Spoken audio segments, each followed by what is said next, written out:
Pink at the moment. I didn't put it in. Okay, great. Hello, welcome everyone. Akasha here. Welcome to Bliss Life. This is the place where we talk about how do you actually create your reality on purpose? How do you find a way to get in touch with your true soul purpose, what we call your soul blueprint, how to activate your soul signature frequency. That's the perfect vibrational rate, consciousness, level of awareness that's right for you. And in that space, that's when abundance happens, because abundance is both a state of mind, it's an actual vibrational rate or state in your mental body. It's also a flow of energy. It's also located in a particular chakra.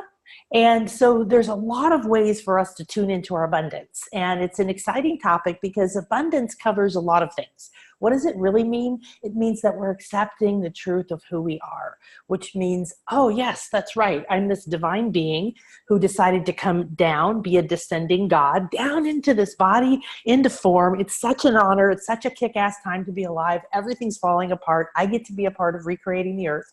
And now, if you're here anywhere near me, you know you're looking for, how do I create my reality? How do I understand who I am? How do I activate my light body or learn to see or feel energy? How do I increase my sensitivity, my connection to my higher self, to angels, to guides, to nature, to the secrets in my heart? How do I listen and believe what's inside of me? And how do I then take steps because I don't know how to do it? And the cool thing is you don't have to consciously have to have a plan or have to know how to do it. What you really have to, quote unquote, have to do is learn to master your energy. When you can master your mind and not let your beliefs and programs control you, and then your emotional body pulls you all over, you harness this powerful energy that's there to focus on what's coming from within you. And that's how I live my life. That is a bliss life. Right now I'm looking out over the Caribbean. We had a little rainstorm earlier. Now it's beautiful. There's probably a rainbow right out there. Cozumel Island is right out there. That's the island of Ixchel. It's a Mayan goddess of the rainbow, of the moon, of fertility, of prosperity, all kinds of things. She's greatly honored. We're going to actually look at a little bit of her today because they always show her with a snake on her head, a little bit different than you see in Egypt. But because we're talking about symbols, this snake here, okay, on a headdress in Egyptian statues or in Sanskrit and in Indian things, you'll see in Hindu, maybe 3 snakes over the head or 1, 2, 3 snakes here. In the Mayan, you see Ixchel has a snake. It's an entire snake. The tail is sticking out. It goes back and then it doubles back over. So its tail and its head are both here. It's kind of bound in the middle. It's with her whether she's represented as a maiden or a crone, which is another cool thing about the symbology, the power of things like pictures or images, glyphs or symbols of a particular god or goddess, which is a representation, a focal point of a particular energy. Like a star is typically representation of Venus, which was, you know, it's the brightest star and it's the morning star and it's all these different things. So it has a lot of energy, a lot of romance, a lot of feminine energy. It's love and it's a guiding star. And you're going to find out that the Mayans put stars all over everything.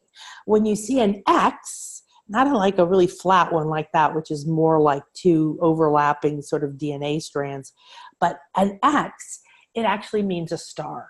And oftentimes it might have meant specifically Venus, but it definitely meant the constellations or the stars. And you're going to see today how they're all over everything. So we've got Ixchel. She's right out there. They do this amazing sacred crossing where these people train for 6 months to get in these old canoes. They hold about 10 people and paddle from here to Cozumel Island and then back the next day. It takes over 8 hours to go one way and they can't stop the whole time. So it's a sacred journey. It's a ritual. It's a way of going on a vision quest, of really putting yourself into a place of stretching those parts of you that are ready to see beyond the veil, see past the reality that you are in tune with now. And that's what it's all about right now, is really becoming the visionary and the creator right? Receiving the vision from within your heart, from within your higher self, activating your third eye, really developing your chakras, developing an open crown. It's a crown because your abundance is going to come through here. Right above your crown is your soul star. This is where your higher self is. This is where your, we work with this at the retreat as well as in Light Body School. This is our new vibrational code for the soul star. And you can see how powerful this is. It's the 1,000-petaled lotus. And when you activate this, you begin to have a completely different relationship with that higher self, with your Akashic records, which means you can access your skills from other lifetimes. You can find out the agreements, the knots, the fears that you have, these weird patterns. You don't know why they keep repeating in your life. Well, sometimes they come from your family or different things in this life. Sometimes they come through your DNA and your body, from your physical body's ancestors. Sometimes they come from the environment or ancestors. And a huge portion of our programs, beliefs, fears, our personality, we might call it, come with us when we're born in our soul blueprint. We specifically choose them on a soul level, like, hey, let's take this because I want to get past this one. And what I see in a lot of people is a fear of authority, a fear of speaking up, right? A fear of being outcast or ridiculed or in some way. So the desire to express yourself, to tap into your truth, and to make your living, to create your bliss life from doing what you love is so strong in everyone on the planet right now that all the old systems of how we work, how we relate, how we communicate are falling apart. And it's friggin' awesome. And all of the new ways are being created by us. So we're in this weird place, okay? It feels like stuff's falling apart, but that's a good thing because you can't have change, you can't have growth, you can't go from being a baby to being a full-grown person in the same size. You have to be like this, the snake, the serpent that the Mayans and a lot of people revered, because as it grew, it would shed its skin. They have a brand new skin, and it was considered the path to enlightenment. You went through Kukulkan, you went through the feathered serpent, and it showed you the path. Just keep moving up this path of evolution. We're building it for you. Follow me. Keep shedding the old, step to the next level. That's what the 9-step pyramids mean. So everything has meaning. Everything, whether you realize it or not, you go to a sacred site, you go to a beautiful water, a place with water, like the cenotes here, you get in the ocean, you go to the jungle, you go to the mountains, whatever it is, you relate to an animal, right? You have an experience with a bee. I had experiences with bees recently. And all of these things, they have a particular vibration. And because you're a vibrational being, you feel it, you're impacted by it. And if you're in your own vibration, you know what you want, you're following your inner guidance, even when you don't know what it is. So I like to teach, just say, I'm doing this. I don't know why, I don't know how, but I know that this is what I'm meant to do. Make the decision without money thoughts, without children thoughts, without job thoughts, without any other thing. You make decisions by going deep into your heart, okay? Clear that space, align your light body over and over. And then you will constantly be going back to the center, having a clearer connection to you. So what we want to do today with these symbols is open and activate the key pathways that are in your light body to create a flow of abundance. A flow of abundance means you're going to have more energy, more access to source energy, to the rays of creation, to the different forms of energy and light that are on the planet. You have to then accept that you are the creator of your reality. You have to accept that you have this amazing body that's like, it's like a car and it's built with certain things, and you have certain skills and certain aptitudes and certain experiences you've had, and all of your failures and the stuff you think is bad about yourself and all the crap you think you just embarrassed of, and you're wasting all of your time and energy being down there in shame and guilt and fear and anxiety and disappointment and all this other crap. It's not true. That's where your gold is. So go into your shadow, go into the dark, go in, take the black star, take the jaguar with you. The jaguar sees in the dark. That's the reason that we use her as one of our vision quest guides. And she activates that inner eye so that you can see in the dark, whether it's literally moving silently and not being seen, or only being seen when you choose, seeing through your own shadows, your own bullshit, your own stuff that's been locked away, seeing through other people's darkness or blocks, seeing from your own inner light.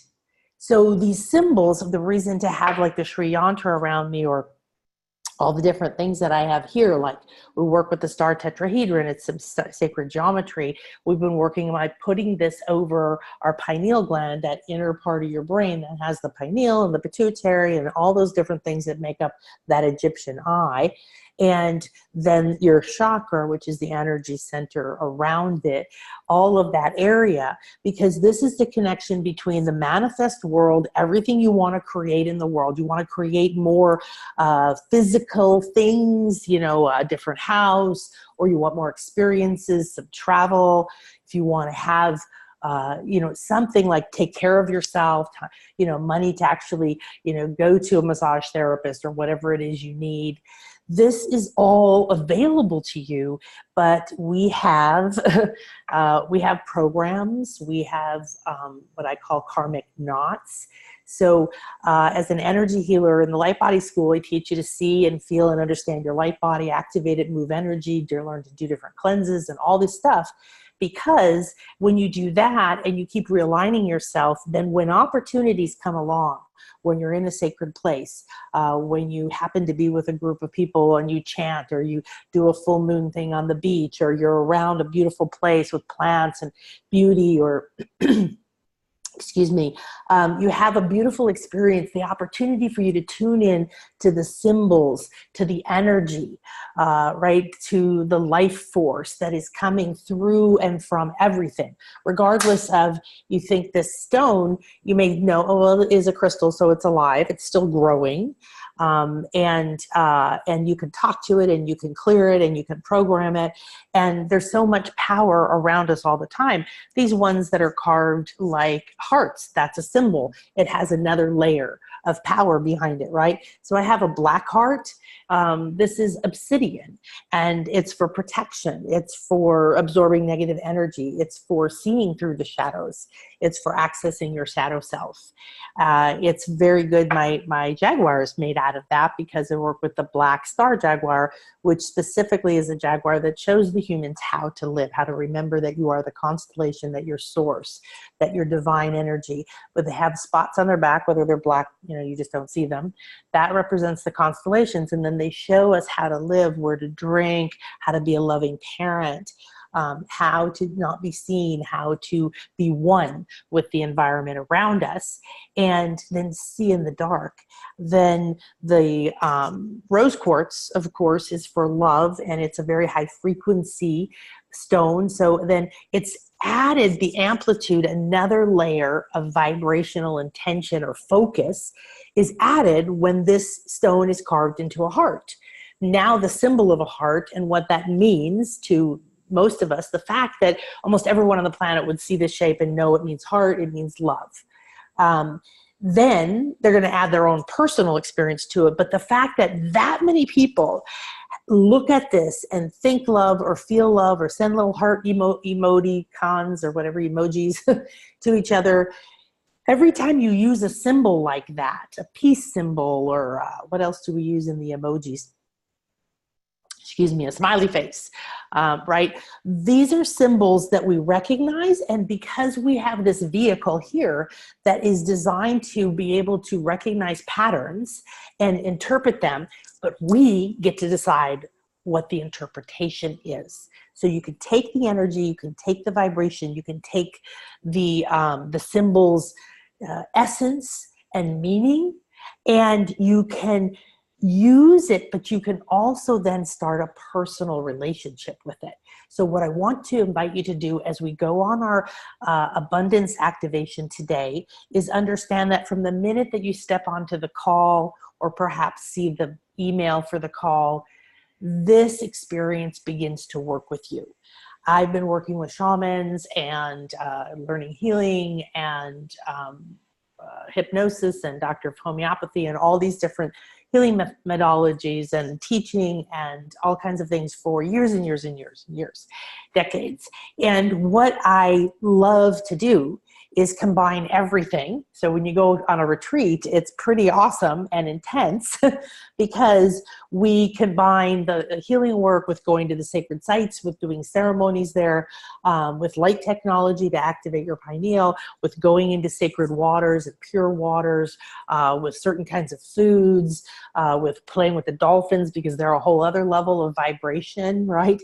And so on and on and on. So when you come on this call, you've already stepped into what we call an infinity healing chamber. You might feel the gold ray cone above and below you. Then we're wrapped in an eye, like an eye of Ra, like an eye of God. And that's because we really want to focus on being the eye, being the activated eye, being the visionary of our own lives. We have to unplug from culture, from what everybody else thinks, from what our family wants us to do, from what the crazy government people are doing, from whatever. We have to unplug from that and we have to step back into our own energy, reconnect that heart. So we do things to like rev up the motor and open the heart chakra and the throat, connect it back to the third eye. And then, you know, so you're going to feel like this is clearing and we're surrounded by the most amazing team of light beings. So what we're doing today is asking that this beautiful space and giving great thanks, just feel gratitude. Please just send gratitude to this moment to come together, to this amazing moment in time that we get to be co-creators of this earth. And that as co-creators, leaders of the light movement, we have to create a tipping point of people who become aware, conscious, and apply it in every area of their life. That they are an energy. We're each a planet. We have a huge impact on the world based on how we think and how we feel and how we act and what our self-image is about us. So it's our job to unhook from those old, sticky, unhealthy energies that say, I'm not enough, there's not enough, I'm not smart enough, good enough, connected enough, thin enough, you know, educated enough, I didn't pay enough for coaching, whatever it is that's inside of you that's telling you you're not whatever is not truth. Okay, it's what we call the poor girl or the poor guy. Any voice that's saying any kind of lie, any kind of thing that's dragging your energy down, that is not allowing you to be abundant. What does being abundant mean? It means acknowledging you're a divine being who's a descended God, who's descended down into this amazing moment, into this body. And it's a blessing and an honor, and it's a kick-ass and a sometimes friggin' challenging ride that we're here for. And if something is coming up in your life, it is not a mistake.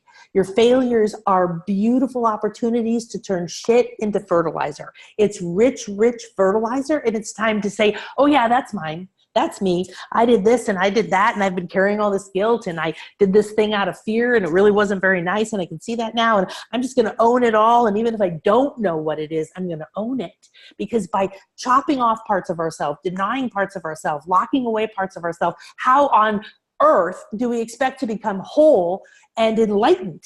How to be able to stay at these enlightened states?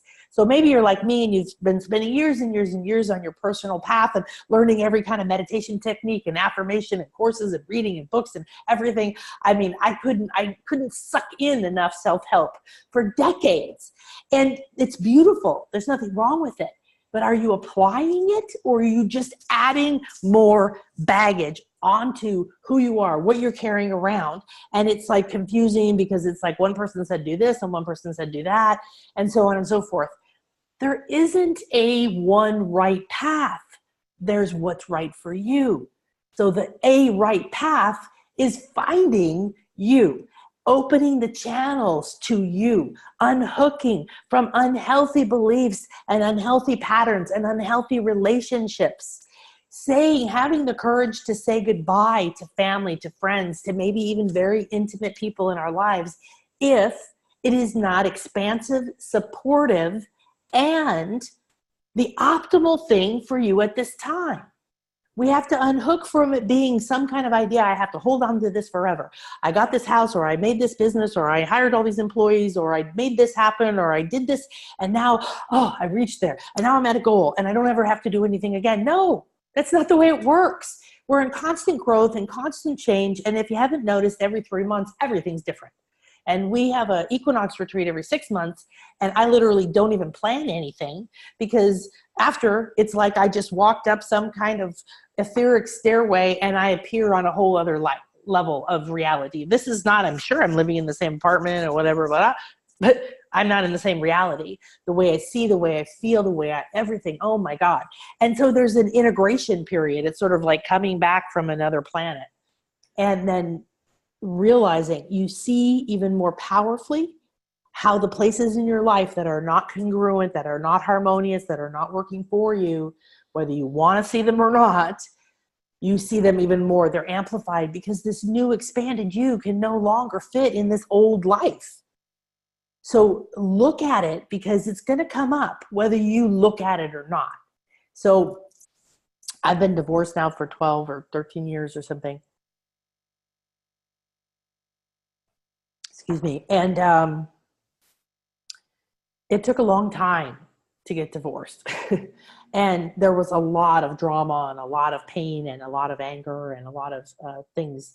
And it just didn't seem to matter what I did at the time. I would get together groups of spiritual friends and we would do love energy meditations and send my ex lots of love, and it wouldn't get better. His anger would go up. And it felt like everything I would try to like fix this or seal that, and then it was just down this slippery slope. And what I've realized time after time after time after time in this life, like the snake, up and down, there is law of rhythm, law of polarity. We have cycles of nature. The essence of being in a body on this planet is cycles. And so we have to let go of one idea of who we are, one idea of success. We have to let go of what we thought when we were a kid to please our parents, or because we spent money on a degree, or any other reason outside of you has to go. You're not obligated. You're not responsible. You can unhook, you can let go, and you can say yes to putting yourself first. I'm telling you this as a quick overview because in order to truly activate and then receive the flow of abundance means that you can't just go, oh, okay, I took the blocks away from the door. I'm going to trust now, and I'm going to stick my hands out and plop, everything I want is going to fall into my hands. And then what? Do you have the capacity to handle it? Do you have the mindset to believe it, to hold on to it, to deserve it? Or will your unconscious programs just get rid of all that freaking money again? Get rid of that love of your life again? Or lead you I didn't know, I couldn't tell, to the same relationship again, right?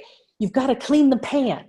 So I used to go listen to this beautiful Buddhist nun, and she said one time, clean the pan. And it was so vivid to me because I used to really love to cook. Now I just chop up a lot of tropical fruit and throw it in a blender. That's most of my cooking. But I used to love to cook, and I like put these elaborate French and Italian recipes, and I would go buy organic, farm, perfect ingredients and all this stuff. And I used a cast iron pan. And all of a sudden I realized when she said this, then the whole talk was based on that concept, was that I was learning, I was meditating, I was activating, I was writing, I was doing my angel communication. I was like, you name it, I was doing it all day, all day, all day, all day. And I was like, oh, well, I'm adding a lot in here, but I may not be getting the results.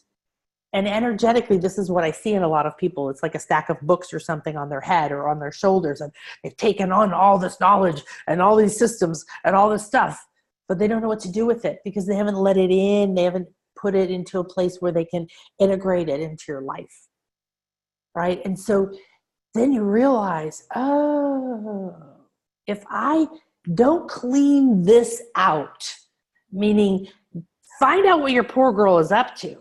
If you see a pattern that keeps coming up where you get mad at people for no reason, you explode, you sabotage yourself, in money situations because you have lack of self-worth, or, you get in fights all the time with your lover, even though you don't really want to, or whatever, right? There's some patterns all over the place, right? And you see that happening, and you don't have a way of starting to recognize that and choose to change it. Well, if it's coming up and it's in your face, don't go, oh no, there's that again. I don't want to think about it. Go, oh, way to go. Thank you. You've shown me what's still there in the way of my abundance. You've got to get this energy flow in shape. It has to have the strength and the capacity to receive the kind of life force energy that is required for you to take from the field of abundance, which you have a natural connection to, but most people have blocked off in all kinds of different places in their chakras and their subtle bodies, and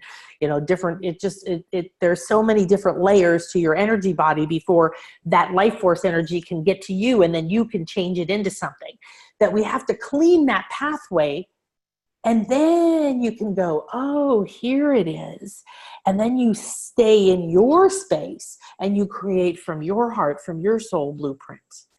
So there's a creation that's happening within you. So you're probably familiar with the term Kundalini. You've probably seen the caduceus, which is strangely used in the Western world as the medical symbol, the staff with the two snakes going around it like that. Sometimes you see it when the snakes come out right above them, there's a crown or there's wings. And some of you might know that that is the ancient symbol from Hermes. And it's the symbol for your Kundalini. The central shaft is your central channel, your energy that goes straight up your spine here. It's not your pillar of light. It's a different level of your light body. And at the base of your spine, kind of near and part of your root chakra, are your 8 original cells. And so in Light Body School, we work with these, we activate them, and we do something called the Kundalini cleanse. And these 2 snakes represent these 2 energy channels that come from that base of your spine. And those 8 original cells, they hold all your codes. They're what made your body. That's what your soul blueprint is in. That's where your soul signature frequency is. This is where if you activate to that, if you reconnect to that, you're going to start being fed by your own life force energy. But the key is, as the snakes come up, they cross in each and every chakra. So they cross in your sacral, and they cross in your solar plexus, and they cross in your heart, your ascended heart, your throat. And then they stop. And where you see in the symbol, the 2 snake heads like that, they pour all of that energy right here into your third eye, into all of that, the brain, the physical brain, the mind, and the Ajna chakra, every level of this part of you. And it literally needs to be reopened, rejuvenated, so that then that energy, the crown or the wings that you see in that symbol represent now the crown opening. So when you release your own essence, you stop listening to everyone else and you start going within and following that step by step.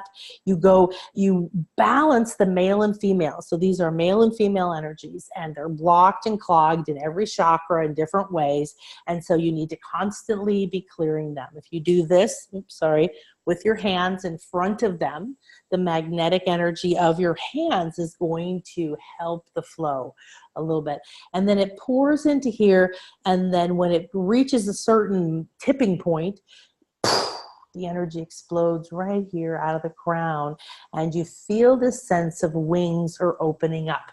And that is another symbol we're going to look at today, feathers or birds representing spirit, right? Representing spirituality, higher self, the ability to soar, reclaiming your wings, all of that.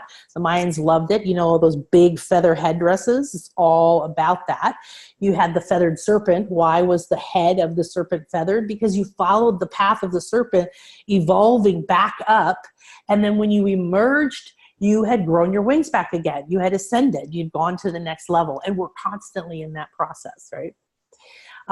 So that symbol, we're going to look at the snake. The snake is such a powerful symbol. It's also, sadly, the reasons that the Spanish took 400 years or so to slaughter, destroy, burn, deface, and basically torture the Mayans, other indigenous peoples as well, and tried to completely erase their brilliance. They were the most advanced writing system, the only one of the time in Mesoamerica. Their calendar system, no one else has ever invented anything. Even Egypt, and I'm a huge fan of Egypt, has come close to these things. They had books and alphabets and all kinds of things. And what's interesting is some of them are being rediscovered now. They're literally coming to the surface, coming forward to us. So that's our goal, is to come from our heart, open our heart, reconnect all these parts of us when this is open, right? It's the Egyptian eye that you see. Let's see, I don't think I have this in my slides, but let me see if I have. So these are different things we work with in Light Body, and I laminate them because I take them to sites with us, and we sit on them and we use them for different things. We program and clear our food with them. And so this is probably fairly familiar to some of you. It looks like the traditional Egyptian eye symbol. And this is our version. It's encoded in things, but I want to just point out, if you're not familiar with it, so this entire eye part here, all these weird little things, literally represents the center of your brain. If you look at a cross section of your brain, pituitary, pineal, medulla, corpus callosum, all of these things, this is exact replica of your brain. And it's an eye because it's literally an eye. This is where you actually see, perceive, and we have an ajna light, which is a light technology for consciousness. It flashes frequencies in white light while you have your eyes closed and activates your pineal, and you have this psychedelic journey and experience, and it's absolutely exquisite and blissful. It's a fast way to continue to open this eye. This becomes calcified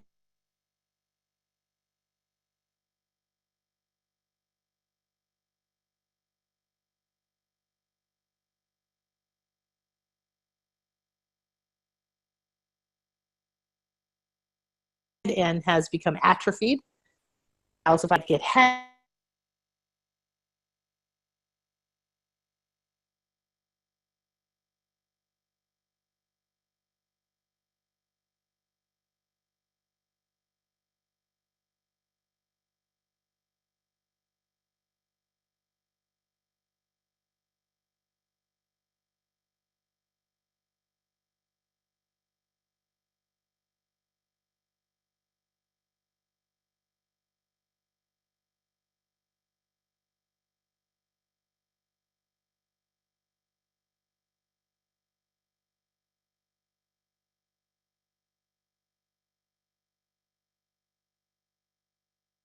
Okay, I'm back. Give me a second to put when it kicks me off like that, I lose my screen. So let's see here. Now I can't see anything. That's interesting. All right, give me a second. Doesn't seem like I'm back on. I can't open my slides.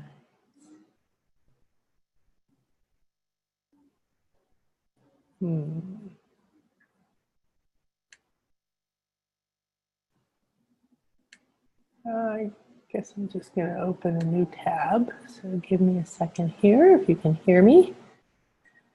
Oh, we didn't raise so much energy. Whew, I can feel that. So maybe you can feel your Ida and your Pingala, your two different channels winding up like that. So what we were talking about was your third eye and the symbol, the Egyptian symbol for your third eye, and the fact that many cultures use the snake and the bird, and the jaguar too is a big one, but the snake and the bird both as symbols Um, yeah.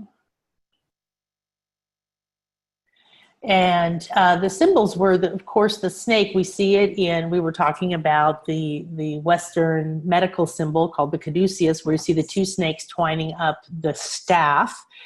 And I don't know whether doctors in the Western world actually know this or not, but it does represent those two energy channels called Ida and Pingala, male and female energy coming from your 8 original cells at the base of your spine and winding up your central channel. Your central channel is a, okay, I think no, something's weird. Okay. And this is how your energy flows. So as it goes up. So we were looking at this. This is the traditional Egyptian eye symbol, and it's filled. Talk about symbols having power. It is filled. So this is our light body healing version. We've changed quite a bit. We've put some different power symbols in the background and colors. We've got enlightened eyes. But you understand that this eye, the reason it's this strange eye is it literally represents the cross-section of your brain, where your pituitary, your pineal, your medulla, your corpus callosum, all of these different things actually look exactly like the cross-section of your brain, and they represent it as an eye because it's your inner eye. It actually has ability to perceive light. Now, when you activate this and it becomes in a flow from your higher self, from your the higher realms, the higher you keep your vibration. So if you get out of fear and anxiety and disappointment and guilt and all of that, and you live more and more frequently in willingness and acceptance and harmony and compassion, then you're going to be at a higher frequency. Now, these higher realms are available to you. You see, you experience, you communicate, and you have, like, it's like being on a mountain and having this huge ability to see really far. So here they've represented that by this symbol, and they've represented your higher self with the vulture, and these are goddesses in Egypt, Wajet and Nekbet, and because with the feathers again, the feathers being spiritual, the wings, the crowns here, because in Egypt, these two crowns, which, you know, we were taught in school, are the crown of Upper Egypt and Upper Nile and Lower Nile. They're actually parts of your brain. They look, again, exactly like different parts of your brain, these glands that we're talking about. And if you studied Egyptian, you know that this was like, I forget which one was Upper Egypt, one was Lower, and then there was one when they combined the two and one person ruled the whole thing. They put the two crowns together. So you have this plus this kind of pineal gland looking thing. And so it represented bringing together the higher self and the physical lower self and manifesting through your brain, through the vehicle of your physical body. You are the connection from source or higher self coming through this brain function you have. And as you awaken this, you'll be able to see more, receive more energy. And then the snake, remember we talked about how it's always on the headdress of Isis or pharaohs or whatever, because it represents that they've awakened this eye, that they have awakened the magic of the connection between the higher and the physical. And this is the snake who can be on the earth, right? And be right on the earth and knows how to live and manifest into the physical world while also being able to transform and knows its way back. So this is really the flow that we want. Now we're talking abundance when we have the awakened eye can come. We have to have the heart connection because we're not allowed to have the wisdom of Atlantis or any other place anymore. That was what the crash, they took that all away until we could grow into a heart that could only use these powers for love. And that's why we're seeing the weird stuff we're seeing right now in the world, because all of the goo and all of the negativity and all of those lower levels of consciousness. Now the pyramid, the 9-step pyramid, represents the different evolution, layers of evolution. And we've reached the top level, but a lot of people are still stuck in different areas of their life at lower levels. So we're seeing those come to light, so to speak, become illuminated, and a lot of people are showing their butt. A lot of really rude, nasty things are happening in the world. There's a reason for that. And so if we trust the process and we keep clearing ourselves, we activate that inner eye. So the next idea behind abundance is that your, I don't know if I have it here. So the chakra that we're looking to get to, so to give you an idea, I'll show you on the next one. I guess I don't have it right here. Is the one above the soul star. So here's your crown. Okay, so you activate the inner eye, boo, your crown pops open, woo. Which way does this go? This way. The light portal of your soul star right up here opens. This portal opens as you do ascend and accept that this is, right, the higher self of you, and you transcend this. Now the next one is called your stellar gateway. So your 9th chakra is where your soul blueprint is. So now you really get to tune into, okay, who am I? And then the energies, the information, the symbols, the colors, whatever's happening in your life, because you're being spoken to all the time, you're being guided all the time. And if you could interpret it, not necessarily only by what other people think, we have agreed upon symbols, right? Like the heart, that we all know is that, or XO is a hug and a kiss, right? But we also have to interpret the meaning for ourselves. We can only do this when we get into connection. So at the base of our spine, activating our blueprint from our 8 original cells. And up here at our 9th chakra, our stellar gateway, we're activating a cosmic doorway that opens us to that next level of us that holds our soul blueprint, our karma, and our abundance. This is where the doorway to the field of abundance is. What's the field of abundance? Well, it's the truth. It's everything. It's God. It's source. It's where everything is created from. It's where you come from, and it is never ending, and it's infinite. It's the field of infinite potential or possibilities, whatever way you want to describe it. And you're constantly in touch with it, or you wouldn't be alive. You wouldn't have created anything. You know, I wouldn't have this right now, or if I wasn't channeling some of it. The goal is to realize where you're holding back from allowing yourself to receive more of that life force energy, but it's coming in through your soul blueprint or coming in through your 8 original cells. So it's coded for you. You know, it's like going and getting somebody else's clothes or underwear. I mean, how gross would that be, right? You don't need other people's idea of what you need to be. You need your own. Okay, so we've talked about, I'm just checking in, feeling like, okay, we've talked about opening this up from here. That was interesting. And I'm just going to check on the settings. Okay. Hi, everybody. All right. Sometimes our energy knocks out the... all right, great. Hi. So, so we talked about the nature of abundance, and we're going to be doing 4 of these over the next 3 weeks or so. So I think that really gets us tuned in. So you have the sense that we're really getting the energy moving. Now, you know that you need to be sitting energetically right in your pelvic floor, right? You need to allow yourself to fully embody, but not be of the body, in the body. You're not from here. You're here visiting. But you have to ground into there. And then the other secret I want you to know, and we work a lot with this in light body healing and a little bit at the retreats, is your feet chakras, okay? Nobody talks about your feet chakras or your foot chakra. Your feet chakra, your foot chakra, it's one chakra, but you got 2 feet, so it looks like 2. are really, really important. And your earth star chakra below that is as well, in terms of you connecting to the earth, which we call our mother, because our bodies are made from earth energy, right?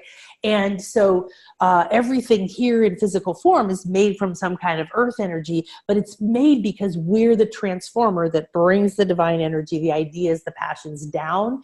It's got to go through our heart. We're like, oh yeah, that's good. I love that one. I'm going to take this power, use it responsibly through my heart, and then you let it kind of sit, right, and become a part of you. Then your root chakra has to connect to your feet. Your feet have to be open because they're a clearinghouse or a drain. And then your earth star chakra, it's a stargate. It's a, I see it like a, what's that thing out there where people walk around, space station type of thing. And so we just, in Light Body School, we just did an activation of the Earth Star, where we went in there, went through it. It's made of obsidian, and what it does for you, and the magnetic connection, and the connection to collective consciousness, and all of that. So just don't just focus on your root chakra. A lot of people do that as you become aware of energies. You go like, oh, my root chakra, I don't feel safe, I don't feel secure. Well, yes, that's a big problem. But part of the problem is you can't feel abundant if you feel like your abundance, your safety, your security relies on a particular person, a particular job, a particular thing. Your life, your bliss life, your ideal life might look completely different than what you think it's supposed to look like.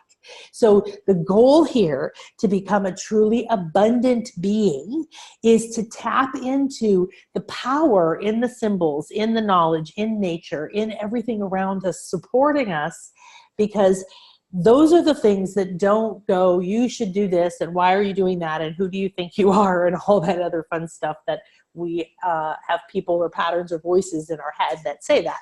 Give me a second.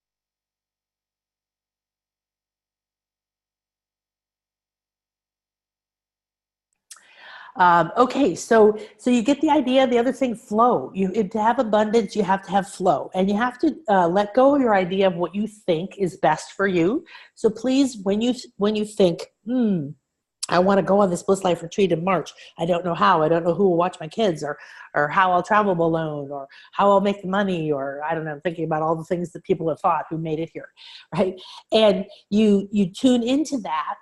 I want you to watch the inner fears or arguments or blocks that come up, anything that you decide you want. And then your goal is to decide if your heart is connected to it, you go towards it no matter how many barriers you see. You don't go, well, when the money is here, when the life is perfect, when everybody agrees with me, when I'm a perfect, size 8, whatever the hell, restrictions you're putting on yourself, then I'll do this or I'll do that. Well, that kind of life is over. We have to be much more fluid. And so if you're fluid, abundance can come to you from unexpected places. It can come to you in ways you would never have thought of or never imagined. I never, ever, ever, seriously, and I go for what I want, ever could have imagined the life I live right now. And it is epic for me. It's a simple life, but I wanted to live walking distance. I want to be able to see the ocean. It's all right there. And it's so phenomenal because there's so many things about my life right now I never could have thought up and put into a plan and made a part of my daily visualization. Okay, so all of those things are great. But are you so stuck on your plan, or so stuck on not taking action until you have a plan? Or are you so stuck on what everybody else will think, or if you fail, or if you'll be disappointed again? Look for the hooks that are holding you back, because you cannot figure it out. You have got to get in the flow, and you have to know who you are, cleanse away the stuff that's not yours, and keep taking the next step. Look what's in the room. Be in that fantasy. Be in the Hobbit, be in a place where you're like, ooh, I wonder what this means. Ooh, I had a client who has her own business, and an employee that she spent a lot of time and money training has decided to leave. And her immediate internal reaction, right, was disappointment. oh man, I'm so disappointed. I did so much. I trained so much, and all of these different thoughts, and they all centered around coming back to this place of disappointment. Well, if you look at the scale of consciousness, it's a very low vibration. You can't do a lot from there. You can't manifest a lot from there. And whatever you do manifest is going to be like, take a lot of force to make it happen. Right? So she was like, we were walking through, how do I accept this and take the knowledge and the gold from it and then rise up to being, like I said, imagine if your first thought when something like this happens was, ooh, wow, I wonder what goodies are coming my way. Okay, so that's an abundance mindset tip for you. Anything that looks like it's falling apart, anything that looks like it's bad or it feels disappointing or contracting, I want you to accept it in the spirit and the energy of, wonderful, thank you. I'm so excited to see where this is leading. Because if we accepted and stayed in the present moment, we would see the things that are teaching us and guiding us. We could avoid a lot of pain. We could learn quicker. We could enjoy ourselves because we're not worrying about the past or the future or other people.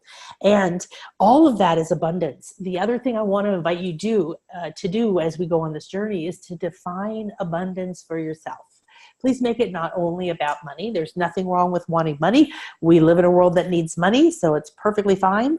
But I want you to think about love and quality of life and flexibility of emotions or body, of surrounding with beauty, of freedom to travel or time, all of the things that truly denote an abundant life. Because when anyone spends a lot of time and energy forcing their way to create a life they think they want, inevitably some form of exhaustion, stress, disease may happen, disappointment, dissatisfaction. It didn't last long. It wasn't what I hoped for, all kinds of stuff. And so most of our suffering and pain come from our attachments. All right. So what we want to do to be in abundant flow is to let go of those. So I'm going to show you my new little medicine bag I got when we went to Uxmal, which is a magical place where the pyramid of the magician is, and a lot of these magical symbols I'm going to share with you in a minute are. And she's the goddess I was telling you about. This is the snake on her head. That's the tail. It comes back, it doubles over, ties around itself, and then its head here. So it's very similar to the Egyptian one we're talking about. It's just in a different way. But you see that she's holding a pitcher of water. And it's about flow, right? It's about life force. It's about believing that never-ending life force. And so here's the thing. The abundance field of abundance is here. So it's our job to start to unhook from old patterns, old fears, heavy energies, any kind of emotional or mental patterns that drag us down, that knock us off center, that tell us we're not good enough or we don't deserve or we can't have time for ourselves or whatever it is. And it's not just about believing in the fantasy. It's about doing something every day to realign your vibration. So in Light Body School, we say activate your light body every day, every single day. So I have two more physical little symbols I want to share with you while we're here. I've got my little Kuan Yin. She's carnelian and she's broken quite a bit. Pyramids we'll talk a little bit about, but you may know they're energy generators. And so as a symbol, of course, they're powerful. We're having a copper one built with jewels and all kinds of stones and cool things to sit under here when you come for the retreats or for private healings. And they focus energy.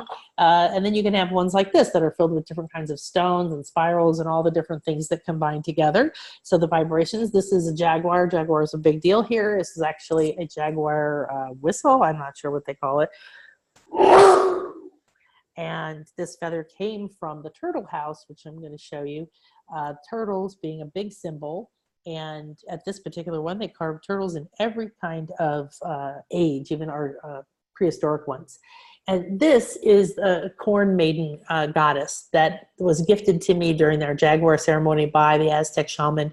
It was unexpected and incredibly moving to me. And so I'm just showing this because you see the corn here, it's just, and the feathers here. These are wings. You can see better on the back. She's got wings.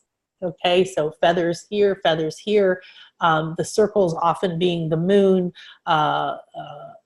oneness.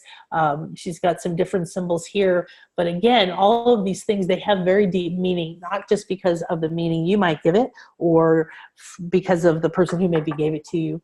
But these universal meanings, and the Mayans actually had a creation story where there were many versions of humans that didn't work out, and the one that did was we were created from a kernel of corn, and they have very, very high regard for corn as a being. The silk, the feed, how to feed you, the golden, it's again a golden kind of energy, and also for bees and the ability for them to transform, to transmute, again the transformation energy. So remember, abundance is about transformation. It's about transforming ideas, thoughts, desires, whatever divine energy, and then finding the path to creating that, weaving those energies together to transform it. So the bees transform pollen into liquid gold, which they revered, they traded, they did value very, very highly, and also representing that essence of that gold light, that higher ascended part of us that is abundant. That's why gold is considered a symbol of abundance. Even though gold isn't as worth as much as some other things, physical gold, it's the essence of that gold, the idea, the vibration, the golden ray, right? The golden flame. And so at the retreat in March, we're going to work with that essence of gold. When we went to this one site, Kabah, the bees were there and the gold, the light was there, and it was quite phenomenal. So, okay, flow and abundance, and define your abundance, okay? Define it where there's room. And then say this or something better, all right? And let it go. Let it come from a way that it might not. Don't get upset when things don't work out exactly the way that you think they should. There's always a better way, to be honest. If we put the idea out there and let our spiritual team and our light energy and our mastery of our own self and our mind and emotion and mental field thoughts, we could drive more quickly towards what we want in life. But the point is, it isn't about the goal. I got to get there and then everything's going to stay the same. It's not. It's always going to change. There's always going to be something new that you want, something new you're going to stretch for, something new, something old that you're going to let go of. So be present in the moment. True abundance is being fully present in the moment. And today we're going to tune into that as the spirit of opulence, the spirit of richness, and really sense that it's the energy that creates everything. So drop out of the story, drop out of the meaning, drop out of all of the conversation or the looping thoughts in your head, drop out of whatever it is that's keeping you from being in the present, and come into the present moment now as we take this abundance journey together. All right. All right. So we're going to jump into our amazing photos that are going to activate your incredible light body field vibrationally, give you an opportunity to be completely and totally activated. So what I want you to do as we're getting ready to go on this journey is I want you to just go into your heart right now. And I want you to feel that heart space. And just take some soft breaths into there. And just say that I am ready and willing. And I'm, my throat. Boy, some people don't want to say that. I'm ready and willing. And I'm open and receptive. Okay, I'm ready and willing, and I'm open and receptive to see, to feel, to receive exactly what is optimal for me today. Whether I'm aware of it on a conscious level or not, I'm open and receptive to receive it. It could come in through my eyes, it could come in through my thoughts, it could come in through my skin, it could come in through one of my chakras, or all the different places. Just say that I'm ready and willing, and I'm open and receptive. And just feel your wings opening like this. Just feel them. I'm ready and willing. And I'm open and receptive. And then just relax into your chair. Good. So feel that golden ray. The 12th ray of creation has all the other rays in it and holds everything you need, like the crayon box with all the colors to create what you want. And it's above and below you. So we're balanced between above and below. We're surrounded in light. We're between the worlds in a beautiful place where you can easily see, release, and receive that which is ready to go, that no longer serves you, that which is ready to be known, to be seen, that which is ready to be incorporated, to be welcomed, to be remembered. All right, so really think about, I'm here to remember myself, put my members, put the pieces of me back together. Yeah, so I want to invite you to come to the March Bliss Life Retreat. Everything we're doing over the next month and the other things that we're doing along are all our little steps on our pathway to the equinox, which is my favorite time to do really deep work, where we go to all these amazing places. And it's going to be at the Pyramid of the Magician. We're going to be out there for 3 days. We're also going to be going to Tulum, which is an exquisite ancient Mayan site on the ocean. And the focus is abundance activation. It is awakening the inner seer, that ability to see, because when you can, what did we just learn? Now you have the connection between the abundance here, the abundance below. And so we're going to have this crown chakra manifestation attunement with the golden energy, the golden light, with the bee energy, with all different kinds of spirit animals, with ceremonies with Mayan and Aztec shamans, a cacao ceremony, working with dolphins, doing activations with me at the pyramids at dawn, and all kinds of other really cool, groovy stuff. And it's March 18th to 23rd. So right now is the time to talk to me, create your own payment plan, or put a deposit down, or start a payment plan, or pay in full. It's the best price that it will be for a few weeks now. And you go to blissliferetreats.com or hit me up on Facebook or whatever else you want. So I want to show you what happens in the bliss life that I live. So to prepare for these retreats, I go to these sacred sites. I do this all year long. I've lived here for 2 years now, and I'm in a never-ending flow. I'm meeting new people, new shamans, new people who have private this and secret that and access to this, and it's just amazing. So right after the recent retreat, we went to this site called Uxmal and a nearby site called Kaaba, because this is where the Pyramid of the Magician is, and this is where I want to go in March. My guidance has been telling me about it. So we spent a couple of days there. The second day we were at this site of Kaaba. You see the angel above Michelle's head? So Michelle is sitting on what's called a glyph altar. I'm going to show that to you in a moment. Glyphs, as you might know, are symbols, little drawings, and the Mayan writing system, communication system, was quite extensive and intricate, and it was involved glyphs. They would take different symbols and put them together in little kind of almost cubes, and you see them carved in different places. And this site has a massive amount of masks and carvings, and there's an entire big altar that she went and meditated on that is surrounded with these glyphs carved. So you can imagine the energy from the symbols that have been there, the people who used to use this place, the masks that are on this wall in front of her. And here's a picture that another person that was with us, Carlos, he took some pictures of her, and then you can see Chris and I are up there on the stairs maybe, and the light beings that came out, these angels that came out. You can even see the flower of life spear, the pattern in the sun as it's coming up. So this is the kind of thing that happens when you go to these magical places and you do magical things. So I thought this was really powerful. It's a Mayan Katun prophecy. They counted down. They had many calendars that interacted, and they had a long count. They could project way out into the future. And a Katun was one of their systems of counting. And so this was a prophecy that they made by their amazing ability to track all kinds of different systems and cycles and how they interacted. And it said, hate and secrets will be consumed by fire. The fire will be quenched, and it will bear thick smoke.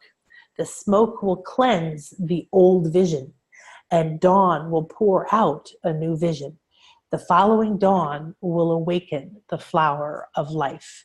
So I don't know if you've worked with sacred geometry and light body healing. We work with it. This is a flower of life sphere around the bottom down here. We work with flower of life a lot. Typically hear about it a lot with Egypt and stuff. This is just filled with symbolism, filled with prophecy. So, you know, hate and secrets are what is coming up right now, right? It's what's being released. Fears and hate towards who we are ourselves and other people and our past, and secrets that we're keeping because we think that this is good and this is bad. And that spiritual fire and the other forms of fire, the elements burning that up, the thick smoke being similar to smudge or copal, incense, the sacred incense that's used to carry away negative energies, to carry away fog and fear that is blocking vision. And as the smoke cleanses the old vision, this is what I'm inviting you to do. In order to truly tap into your abundance flow, you have to cleanse your old vision. You can't think about everything the way you used to. You can't plan the way you used to. You can't function in your life the way you used to. So I'm talking to a couple of really beautiful, beloved people I've known for a while. They've come to a few of my retreats, and recently some of them have joined Light Body School, and they want to work deeper with me one-on-one. Now, I typically don't advertise that. I do private, and I only take a few people. But it was amazing because I was talking to these two people and their desire to really break the habits that they have built their life by, to become aware of them, to set time aside for themselves, even though they're crazy busy between family and business and everything else, to move mountains, to make time for themselves, to do spiritual work or to do daily work, and to cleanse the old vision. The dawn will pour out a new vision. That is that energy we're talking about of abundance. It's pouring down through you, like from that, from Wachet up here, right? The higher self, and into that third eye. If you don't cleanse it, we were talking about cleaning the pan. If you don't cleanse it, they're going to pour in. It's not going to be able to take as much in, and it's going to get dirtied up. So I just realized that, thank you, I forgot to complete that metaphor, which was perfect. So the metaphor of cleaning the pan that the Buddhist nun was talking about was, don't just keep taking on new energy, making new plans, forcing new things to happen. Go within and clean out your mind, clean out your emotions, clean out your body, clean out the energies of who you are, and allow yourself to start with a clean vessel, a strong, clean vessel. Then when you pour in new energy, it can come in pure. It doesn't get mixed up. So if you imagine that you've just cooked the night before this gourmet meal, and you've cooked shallots and onions and garlic and this and that, and you have this pan and it's just crusted up because you were too tired and you went to bed, and it's crusted up and it's kind of starting to mold and whatever, right? From a day or two, let's put 3 days on that thing, right? That's disgusting. You'd throw up just thinking about it or looking at it. You wouldn't even barely want to touch it while you wash it. But could you imagine just putting that on the stove and taking all of your beautiful organic ingredients, all the things you went to, was this one non-GMO'd, and is this organic, and is this and that, and you pour all that beautiful, exquisite into this nasty pan full of the old crap, then they're going to mix together. So you wonder why you get mixed results or temporary results or temporary relief, and your patterns pull you back down again, because you haven't cleansed the old vision. You haven't detached from the old energies. And even though dawn, even though your higher self, even though source, even though the field of abundance is pouring constantly the opportunity, the energy, the beauty, the connections for your bliss life, for your new vision, it's getting mixed up with the crap. So stop dragging the crap. We've got to let go of the burden. Stop feeling guilty. Stop feeling sorry. Stop playing small. Stop not expressing yourself. Stop worrying about making a mistake. Stop misinterpreting energies as fears, right? Because what comes from this cleaning the pan, letting the hate, the secrets, the past, the failure be consumed by the internal fire of these powerful energies that we're going to in March.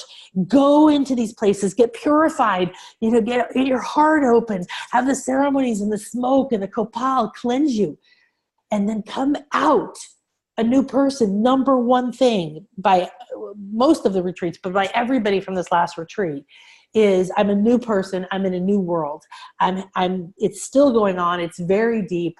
I'm blown away. It's the most mind-blowing, deep experience. And even though I don't know exactly how to be me in my new world, this is where they're getting to awaken the flower of life. That means you get to create. That means you've got all of your resources in the flower of life is every sacred shape that's needed to create anything in form and all the different energy fields. And you are the sorcerer, the magician, the seer, the knower, the propheter, the foreteller. And now's the time to go here and remember that. Reactivate your ability to know who you are, to go through your heart, to trust your guidance, and to access the information, the support in the crystals in the earth and in the angels and in your higher self and in all of the things around you. What a blessing. How beautiful. I'm so glad that I was guided to find this. This I wanted to share just to start to get you tuning in. So I want you to tune into this because this is our first touch onto the magic symbols of the ancients that we're going to dive into deeper today. They're primarily going to be Mayan. We're here in the Maya land. We're here in the amazing land surrounded by jungle, by so many sacred sites they can't even touch them or begin to excavate them. Uxmal, where we're going, is enormous, is so much that you could barely see it all, and they haven't even excavated 30% of it. So the Mayans had very intricate writing system. They had, they covered their buildings. They wrote books. The books fanned out like a fan, really beautiful. They covered their pyramids and their sacred buildings with paint and color. Everything had meaning. Look at the symbols here. So their writing was very in depth. It was able to, a symbol could mean stand on its own, has a meaning, a whole word or a whole concept, or it could be combined with other things to create different meanings. So it had a lot of depth. You can probably feel the vibration coming from this. These things can look very foreign to us sometimes, but if you look, you'll see an infinity symbol over here. You'll see a bird. The guy is holding the bird directly to his forehead, where the top of his forehead looks like a snake coming out. What did we just talk about, right? You can sit and look at these and you'll start to see, oh, this looks like a snake. This looks like a jaguar. Here's some more feathers, right? They were very, very detailed in their writing and their scripting because they were creating powerful energy, all right? They knew that not only the symbol or the word for it, but the color and the movement and the combination, the fact that you saw it, that you walked by it, there was every possible way for this energy to activate you. So welcome to Ancient Abundant Activation number 1. And this is called Sacred Symbols of Power, Magic, and Vision of the Ancients. So this is me up here on the side in front of the pyramid of the magician. I completely fell in love. I was in love with these columns. That we have videos where we just did like a 6-second video of the pyramid and these energy waves would go by. The magnetic field, the powerful field here is so palpable, and it's different but similar to the Great Pyramid in Egypt, where I've spent 2 days, 4 hours each with a huge group meditating, doing deep spiritual work, powerful beyond belief. So come and join our Equinox Abundance Activation and awaken your inner seer. Go to blissliferetreats.com. Like I said earlier, my clients call me a fairy godmother, so I just go with it. Normally my hair is pink, and I am a doctor of homeopathy and a whole bunch of other things. And I really focused on developing my personal and spiritual life and my abilities to speak and to communicate and to understand other energies, other beings, other forms of things, because I worked really, really, really, really hard, like a lot of you probably did. And I really wanted to please my parents. I wanted to be a good little girl, and I got the best grades, and I was the best at the sports, and everything I did, I would push harder. I believed I had to work harder, and they would only really approve of me when I was suffering, like I was working so hard or suffering, like good for you, that must be good. And so I learned that if I work hard and suffer, I might be good enough and get what I want.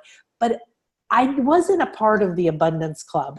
I had to get someone else's approval, i.e. my parents initially, and then other people. It had to be okay. They had to tell me I was good enough for me to have or keep any abundance that I created. And so when I built my first business, I came out of college and I moved to LA and I got into the fashion design industry, and I worked for a few people and I started my first business. I didn't have a freaking clue what I was doing, but I was on fire. I was passionate. I was forcing everything to go, make it happen. And I wanted to please my dad so bad. And I worked for 3.5 years. I put all my money back into it, lived off my credit cards. My husband started working for me as well, full time. We had like $1 million sale the first year.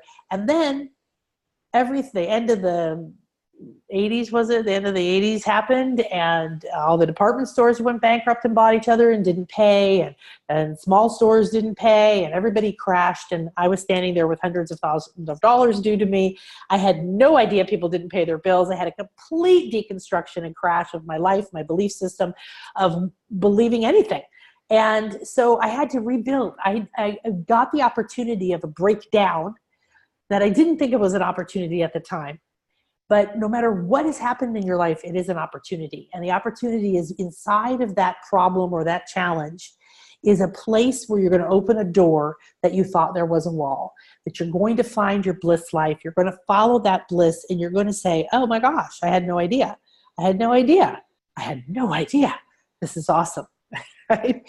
So I went through that, and I started saying, okay, there must be something else. And that's when I got on my spiritual path, and I didn't care what it was. I wanted to learn it. I had everything from Reiki to meditation to you name it, whatever it is. I became a doctor of homeopathy, a master level hypnotherapist. I went to every retreat I could think of. I read like 5 books at a time. I had a meditation place set up. I left LA, closed my fashion design business, moved to New Mexico, got called there by spirit, I started a pet sitting business so I didn't have to talk to people. And in the morning and the night, I would take care of animals. It was incredibly healing. They started to communicate with me. I met Linda Tellington-Jones, who did amazing energy work with animals. I started to learn how to sense and feel energies, work with animals. Then I met animal communicators. Then I learned how to do that. And I began to do that work. This was a whole different thing that was never part of my reality prior to that. And if my reality hadn't fallen apart, I never would have found that path. So that breakdown, as hard as it was, as painful as it was, as much as many people might look at it as a failure, was one of the high points, one of the biggest opportunities of my life. So what I want you to understand, that abundance isn't, I got to the top and I stayed there. And that's one form of it, but there's not a lot of growth there. And remember this, the path goes up and down, up and down, up and down, back and forth like a snake. We move through cycles in our life. Sometimes this person, this place, this job is perfect for us, and sometimes it's not. So creating and teaching and traveling around the world with shamans and all kinds of things, I have been spending a lot of time and effort, and my personal opinion is always be on your personal path. Always be on your personal path. There isn't another option to that. All right.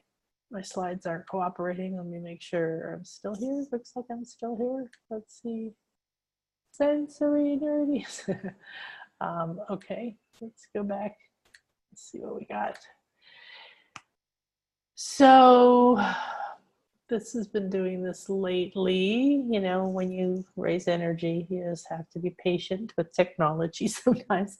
Maybe if I turn my video off, it may have a better signal. You know, that stuff happens. Okay, so we were here and now we're here. All right, good. So on this personal path, one of the things I've learned the hard way, my dad would say, or the painful way, and then by working with people. I first started in real estate investing. I really put me through the grinder to have to face my fears. Holy cow, did I have to face fears, every kind of fear, speaking, asking for money, you name it. self-worth. And through that, I began to coach other people to do real estate investing. And then I realized that when I got my hypnosis, I could help people with that, because that was the key to me, to realize I could create my reality because I could change my mind. I could change what it thought, what it focused on, what it believed. And so I took all of my pain. I want you to do. You take all of you, and then you're abundant. You don't chop things off and cut cords and all this silliness. You embrace in love. What do? Oneness. We come back in love to ourselves. And let me just mute everybody again. Mute. Okay. And what we're doing is winding our way up that cosmic pyramid of consciousness, right? So one of the reasons that I love, and I've embraced the fact that my clients for about 10, 11 years now have been independently calling me their fairy godmother of things like money or transformation or light or whatever, and I love it because actually now it really embraces the nature that I believe in. I believe in magic. In magic, I'm talking about that we are all energy light beings, and energy affects energy. And there's certain ways that it works and certain ways we can learn to be. And we can actually become the creator, the manifestor, the magician of our reality. And so I'm so profoundly honored when I get to do retreats like this. Is last March at a place called Mujil, which has a portal to Egypt in the top of this pyramid. So we did an activation, we we went through the portal. It was quite amazing. And then I want to just remind you, so this is the first of 4 of these we're going to do. So we're really going deeper into setting up what is abundance. And then the next ones we're going to dive more quickly. But next one is October 24th at noon Central. I believe that's the full moon. And we're going to do a reunion. So the fullness of the moon is going to help us awaken our powers of manifestation through embracing duality with the dual-headed jaguar. And this is about a spiral light antenna. I'll explain more of that. Then today you're going to see the dual-headed jaguar because it's a symbol.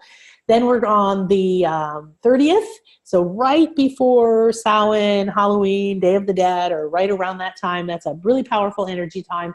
Great time to connect because there's a very thin veil, as we call it.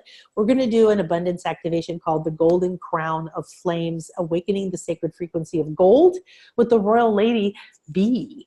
And then on November 7th, which is the new moon, we're going to have our 4th abundance activation, and it's called Alchemy, Abundance, and Acceptance. And this is where we're going to journey to the Pyramid of the Magician and into what's called the Chamber of the Awakened Seer, which is what they just told me.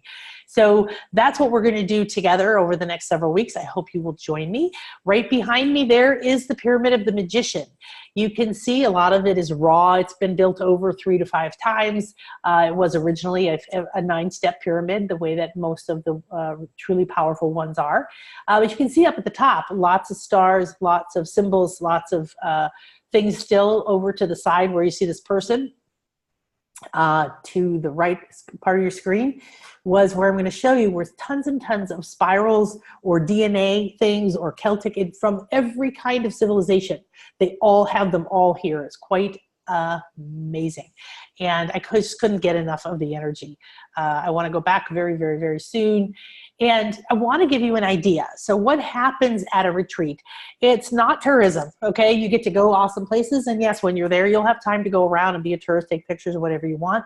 But we go into these places at dawn or at dusk in sacred ways, doing sacred ceremonies. We're having a blast. We're loving each other. We're hugging, but we're doing deep, deep healing work, deep activations. We're using everything from crystals and water and everything we can find to create the most powerful magic for you to come and go home after 6 days, have a true awakening and change your life. And this is Pippa at our Dolphin Day. Just literally the little girl in her popped right out. And she sent this text. We have a group chats after our retreats. And she sent this to both the retreat from now and to the Crystal Retreat in Arkansas that she was at. She said about the one that we just did at this recent September equinox, this has been the strongest transformational magic ever in my life. Nan and Chris are amazing at getting and making the connections and holding space for the work to come through. Time, just like in Arkansas, stands still, speeds up and knows no bounds. My heart and soul, my joy and my creativity have fully returned to me so I can own it and hold it in my heart forever. And we've seen this, the sustainability and the depth of the transformation that people have experienced is sustaining. It's going past other things they've done before that only stayed with them for a while.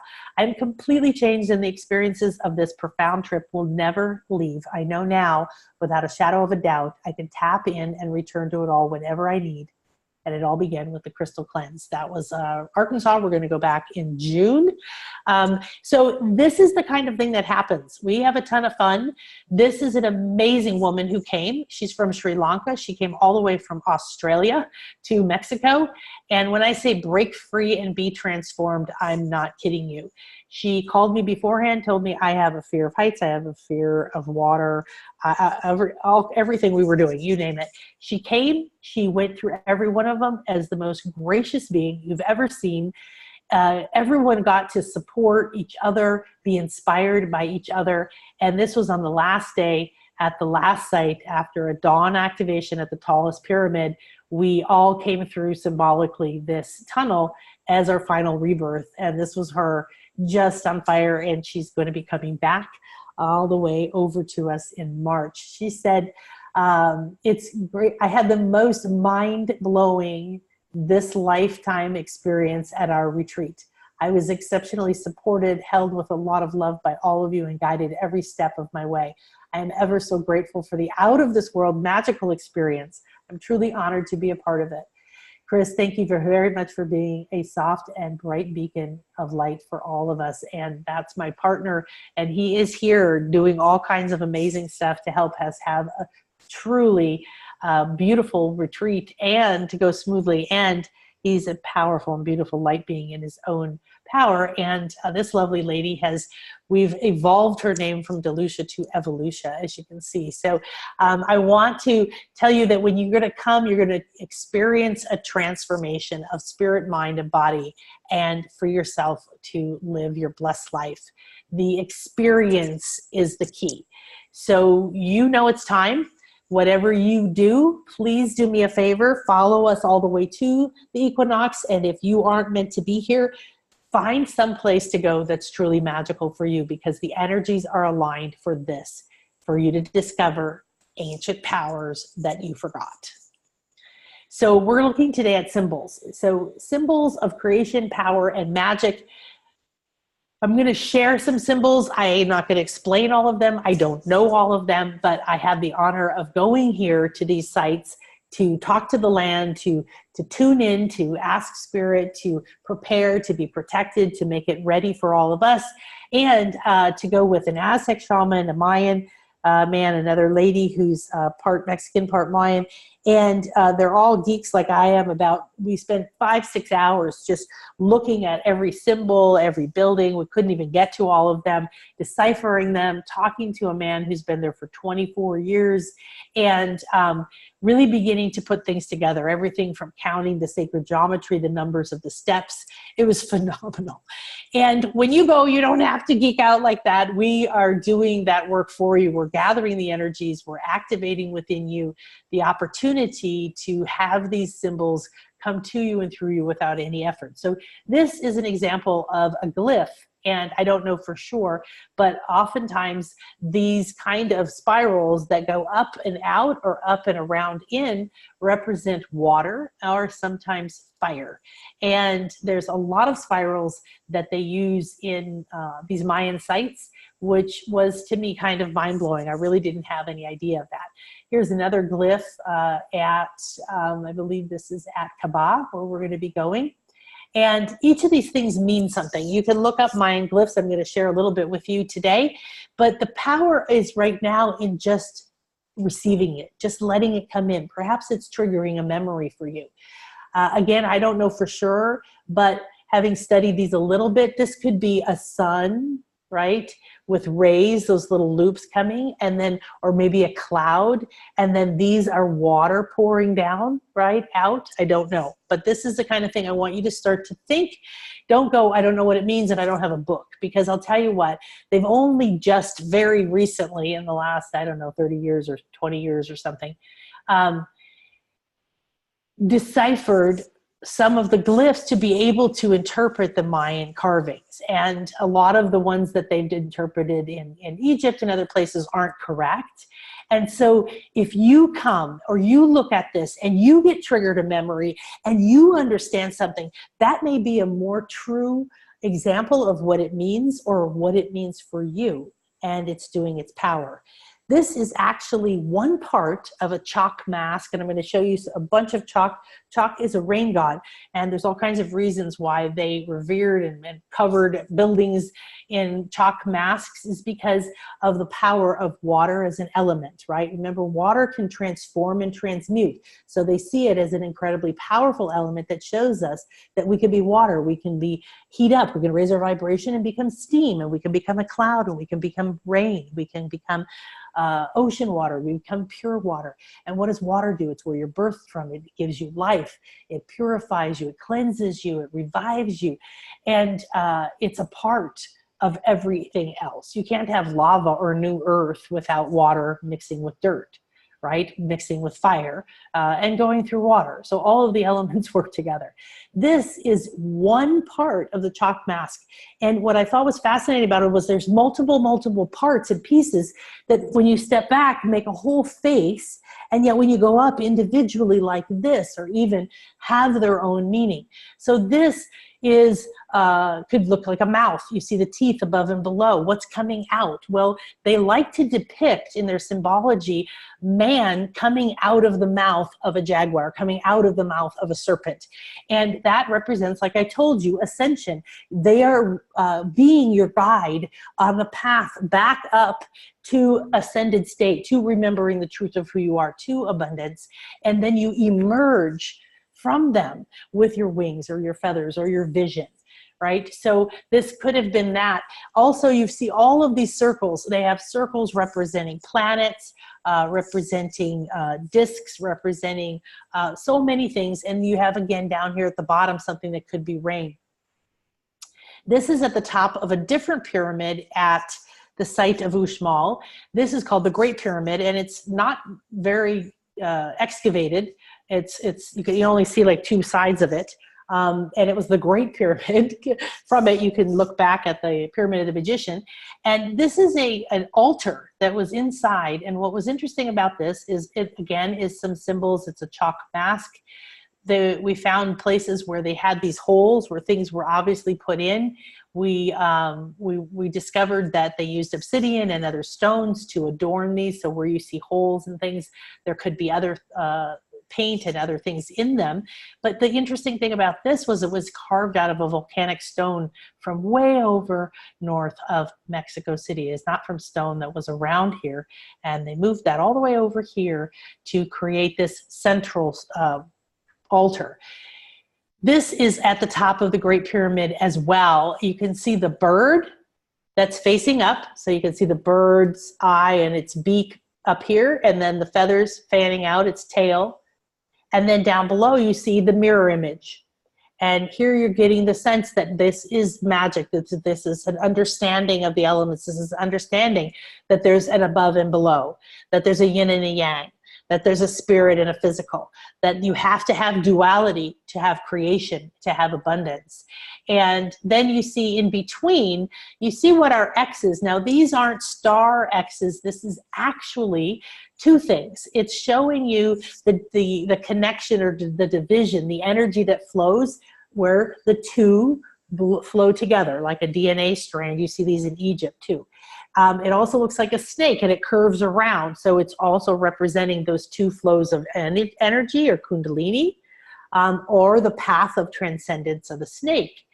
But what else is cool is that in the Mayan glyph writing system, this form of an X, a very flat X, means manifestation. This means to manifest. So breathe this in. Right now you're looking at a very powerful, as ancient as it is, as undecorated as it is, as incomplete as it is holding the energies of above and below, of the spirit coming together with the material world and manifesting in a flow of the two dualities. This is who you could be. Now in light body healing, we do something called infinity light weaving. And you see, I'm automatically now just weaving this energy into my heart. Bring this in through your eyes, breathe it in, bring it into your heart. Really beautiful. This is at the top of the Great Pyramid as well. And we will be climbing that. We will be doing an activation up there because there were symbols on the top of this pyramid that were not anywhere, not even on the pyramid of the magician. So you see below those X's, those are stars. And there was a central sort of chalk mask. And then all around it were these groupings of these little things, like these little, these four things you see here. If you're familiar with like the, let me see if my video will work and not knock out the connection.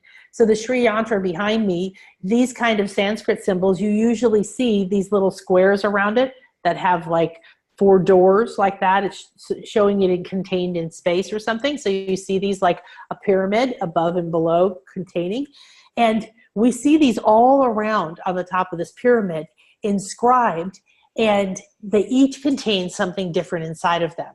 And what this is showing you is a Merkaba or a light body that is coming and bringing a certain energy. And what this guy, this Mayan man who's been coming to this site and being there to talk to people about what he knows for 24 years, he brought us, he said, these are not anywhere else on the site. And these are aliens. They came to help us build this. And that was, he spoke Spanish. Luckily, my friends that were with us, the shamans and everything, they spoke Spanish. But that is like, to him, of course they did. And of course, we've heard this about the pyramids. We know that there's, whether you want to call them angels or guides or whatever, access to higher energies. We had to have knowledge to move stone from all the way over there to here to put things together exactly, precisely in ways that are aligned with eclipses and this and that and all this sacred geometry. We can't even do it today. Whew, I'm getting a lot of energy in my heart. Come on. Okay, that's definitely... I'm not, oh my goodness, I'm not sure where we are right now. Okay. Somehow we jumped way ahead. All right, we're looking at symbols. We looked at that. All right, perfect. Here we are. So these are some symbols that I threw in here just because you're going to be familiar with them. And I want you to recognize the reason that symbols are so powerful is they are a visual vibrational representation of a specific energy or collection of energies. And the more we agree on what they mean, the more impact they have. That's why going to these sites, people who believed and did certain ceremonies or whatever over time built the energy of that symbol, of that stone, of that land. So these are a collection of what we would call religious symbols, and you may be familiar with them or not, but you may have a certain reaction to the cross. Maybe you love it, maybe you hate it. You may have a certain reaction to the Om symbol. It may bring you peace or may make you feel uncomfortable. The yin yang, most people are familiar with. It usually instills some balance or peace.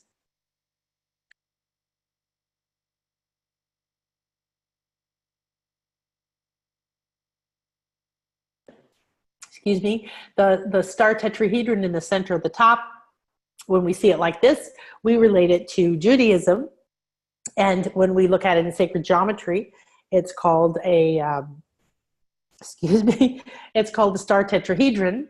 It's a very important sacred geometry energy creation vehicle. It also represents alchemy, fire and earth above and below.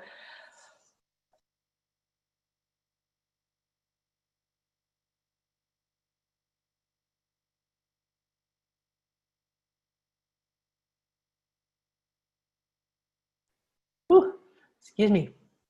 So I want you to tune into, these are symbols maybe compared to the symbols we're looking at, you're unfamiliar with.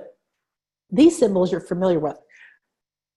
So recognize how you have a reaction to or an ability to be affected by your vibration could go up or down. Your energy or your fear or your happiness could go up or down. You could feel protected, empowered, you could feel afraid based on what you believe or what you thought about these particular symbols.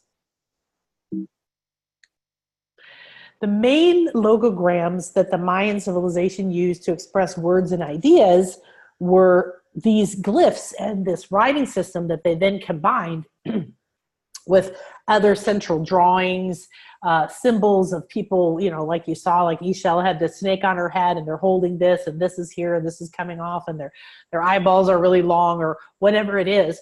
And then they could combine these into very complex kind of things. One of the things that's unique about the Yucatan where we're going is they have round columns. A lot of places looked like Greece to me because it's the only place anywhere here that made round columns. Now, nobody really knows why they did, but if you think about columns being a representation of the above and the below, connecting the divine and the earth, or of being that column of light or pillar of light, and that everything is in reality is a sphere or a bubble, what that might mean to them or how they represent it. Again, this is the Pyramid of the Magician. Now, one of the places we're going to go in March is Tulum. And here you can see in the distance, it's the wind god temple. We've gotten permission once to actually go on that. It was quite stunning. And that's Kukulkan, or the feathered serpent. It's also called the wind god. And we swim on this beach afterwards. It's exquisite. And up here, it's called El Castillo because the Spanish named it, but it's a very beautiful pyramid temple. The last retreat, we got to meditate there, not this one, but last March. At dawn, we come up here as the sun is coming up over the ocean. And the reason I wanted to share, other than this is show you what you're going to get to go do, is that here, one of the symbols that we tune into, because they don't have hardly any of these carvings anymore. It's the reason we're going over to Uxmal is because they have all these symbols, they have all these carvings. A lot of them over here, they don't have them anymore. Here, they have the symbol of the descending god. So this is a picture of the descending god. It is at the top of Koba. It is at the top here of another little temple in Tulum. And it represented the understanding that they know we're gods that have descended down from source, from higher vibration, higher knowledge. So you see this person upside down coming down. And then the journey back up the pyramid is going through the steps of evolution.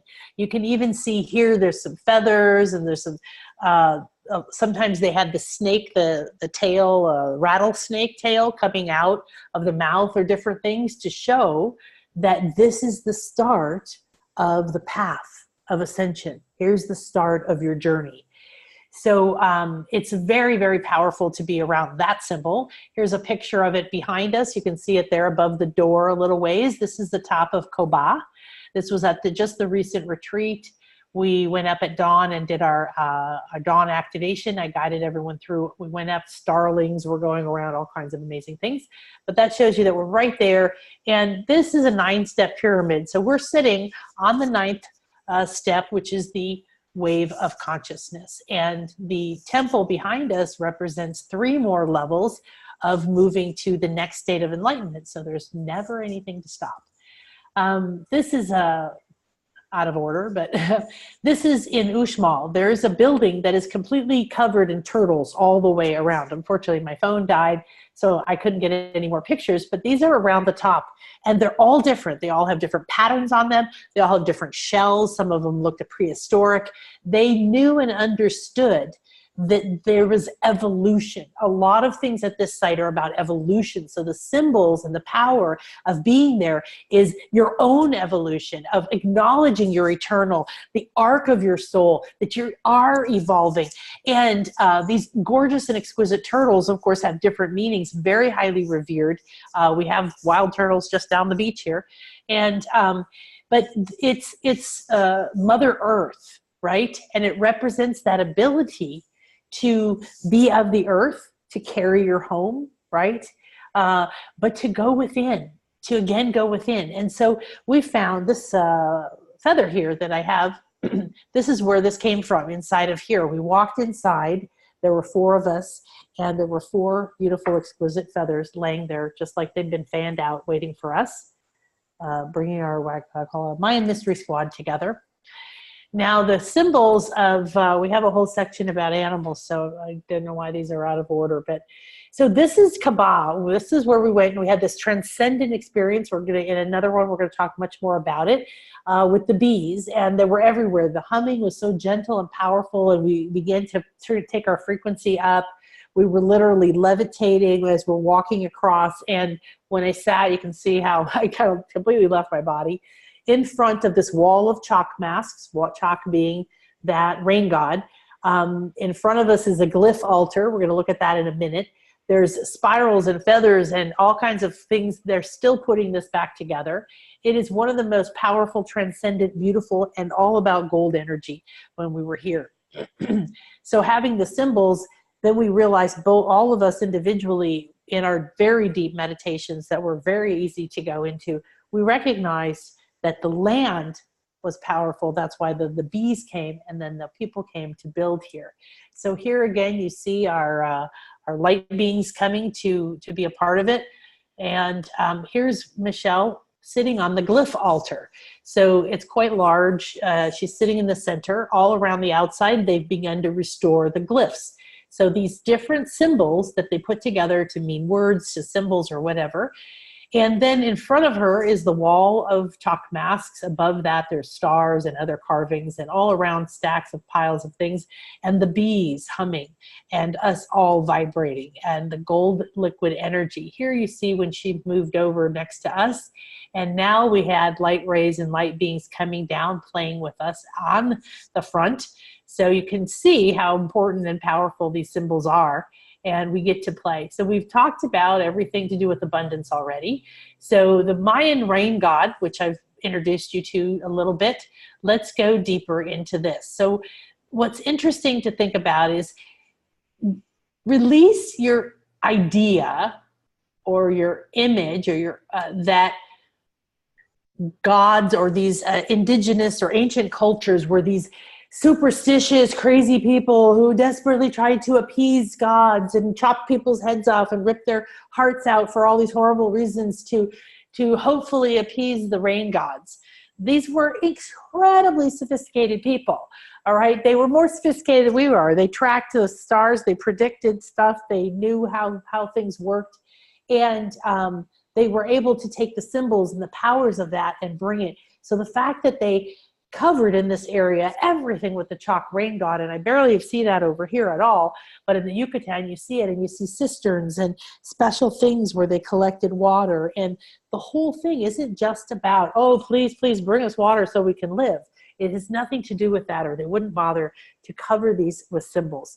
So this is a chalk mask that is on the corner. So a lot of the buildings had them on the corner, and this spout-like thing is a nose. So a lot of the Mayan rain god, all of these different pieces are parts of his face. There's you can see the eye and the mouth, and then all these other symbols around it. And it was depicted with protruding fangs. So you see these, I don't really call them fangs, like they're teeth, or they also represent the above and the below, right? The water and the things coming down, blending. But large round eyes, sometimes with spirals in them, sometimes depicting creation or the cosmos or constellations, or the guide told us perhaps when you saw the spiral there, it represented plant medicine, visionary. But this was the area of visions, okay, of visionaries, of activating that inner eye, of getting your own vision, your own answers. So this is what we're going to take you there to do. Then they call this, I'd never heard this word, so I kept seeing it, and I'm like, what is this all about? A proboscis-like nose. So this is supposed to be chalk's nose, and sometimes you see it up, and sometimes you see it down, like scooping the other way. And sometimes you see it sticking out like a stinger sort of, or a sucker on an insect. And so what that means is a long, mobile, nose, mouth-like trunk or snout or elongated sucking mouth part. And so this one is showing giving, okay? It is giving the rain. It is pouring abundance, right? And you see on it circles, cosmos, stars, XO, XO, XO. So funny, right? That for us, it's kisses and hugs. That's great for love, but for them, it truly represented that the star, the upper, higher energies coming down and blending with those different, the sphere, right? The flower of life, the original sphere that creates life, all of those things together and pouring out down onto us. Then we see, hopefully, good heavens. Oh, yeah. Give me a sec.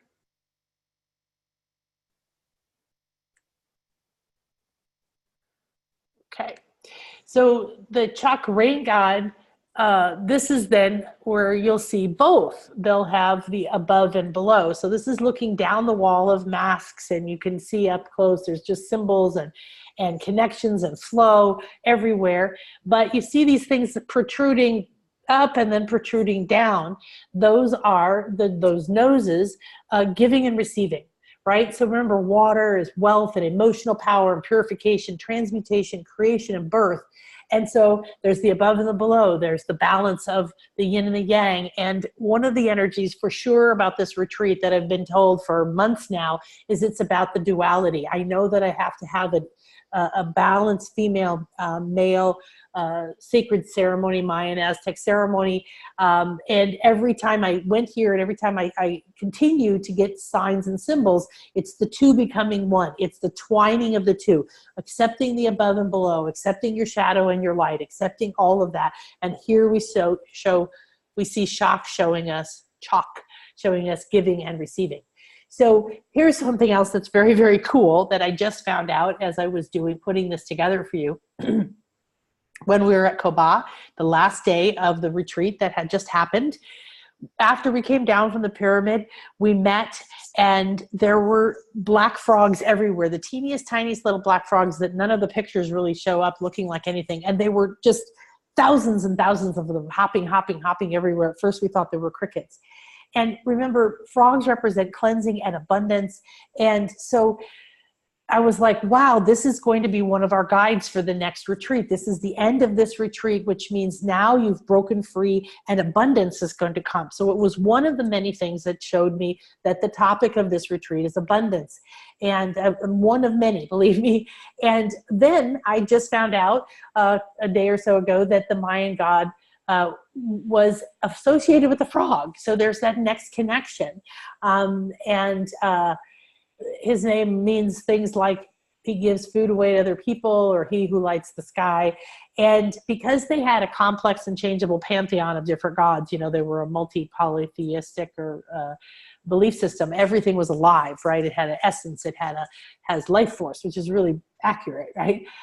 They had gods to oversee every human aspect for birth and death, the ball game, gambling, traders, travel, pregnant women, infants, health, suicide, a god of maize, of course, corn, thunder, creator gods, destruction gods. You know, they could be one sex or both sex. They could be young or old. They could sometimes be evil, sometimes, you know, be positive, as we've seen in the Greek pantheon. And so Chak is interesting because he doesn't just bring the water energy, but he has a lightning axe. So similar to Zeus, he has the power of what is lightning? It's light and it's fire and it's spiritual creation power. So, and he strikes the clouds, produces thunder and rain, and he then becomes the creator, the connection. Again, that spike, that lightning is a way of connecting. It's like another pillar. And so he's often goggled-eyed. You know, he looks like this, got goggles on. And he's got this fourfold aspect that represents the four directions. Actually, they really revered 7 directions, but they did, you know, people haven't read into the symbols far enough. The colors. And because of it being clouds, thunder, lightning, and most importantly, rain, we are expanding into the other elements. So this is about calling in all the elementals because we've got air and fire, right? And all of these things, the water that's in the earth, right, becomes part of, you know, goes through the earth here in the limestone into the cenotes and gathers minerals, and so the earth is in the water. There's all of this stuff. So now this is, I don't need this on, I don't think. Spare you. So this is from the glyph altar I showed you that Michelle was sitting on. And when you come, you can do the same thing. So we're going to have 2 different experiences here in terms of what we're going to do activation wise, and one of them is going to be on the glyph altar. Why? Because the power, the symbol, the magic, the knowledge, the wisdom that is encoded here is insane, and it has messages for you, and you have codes for it.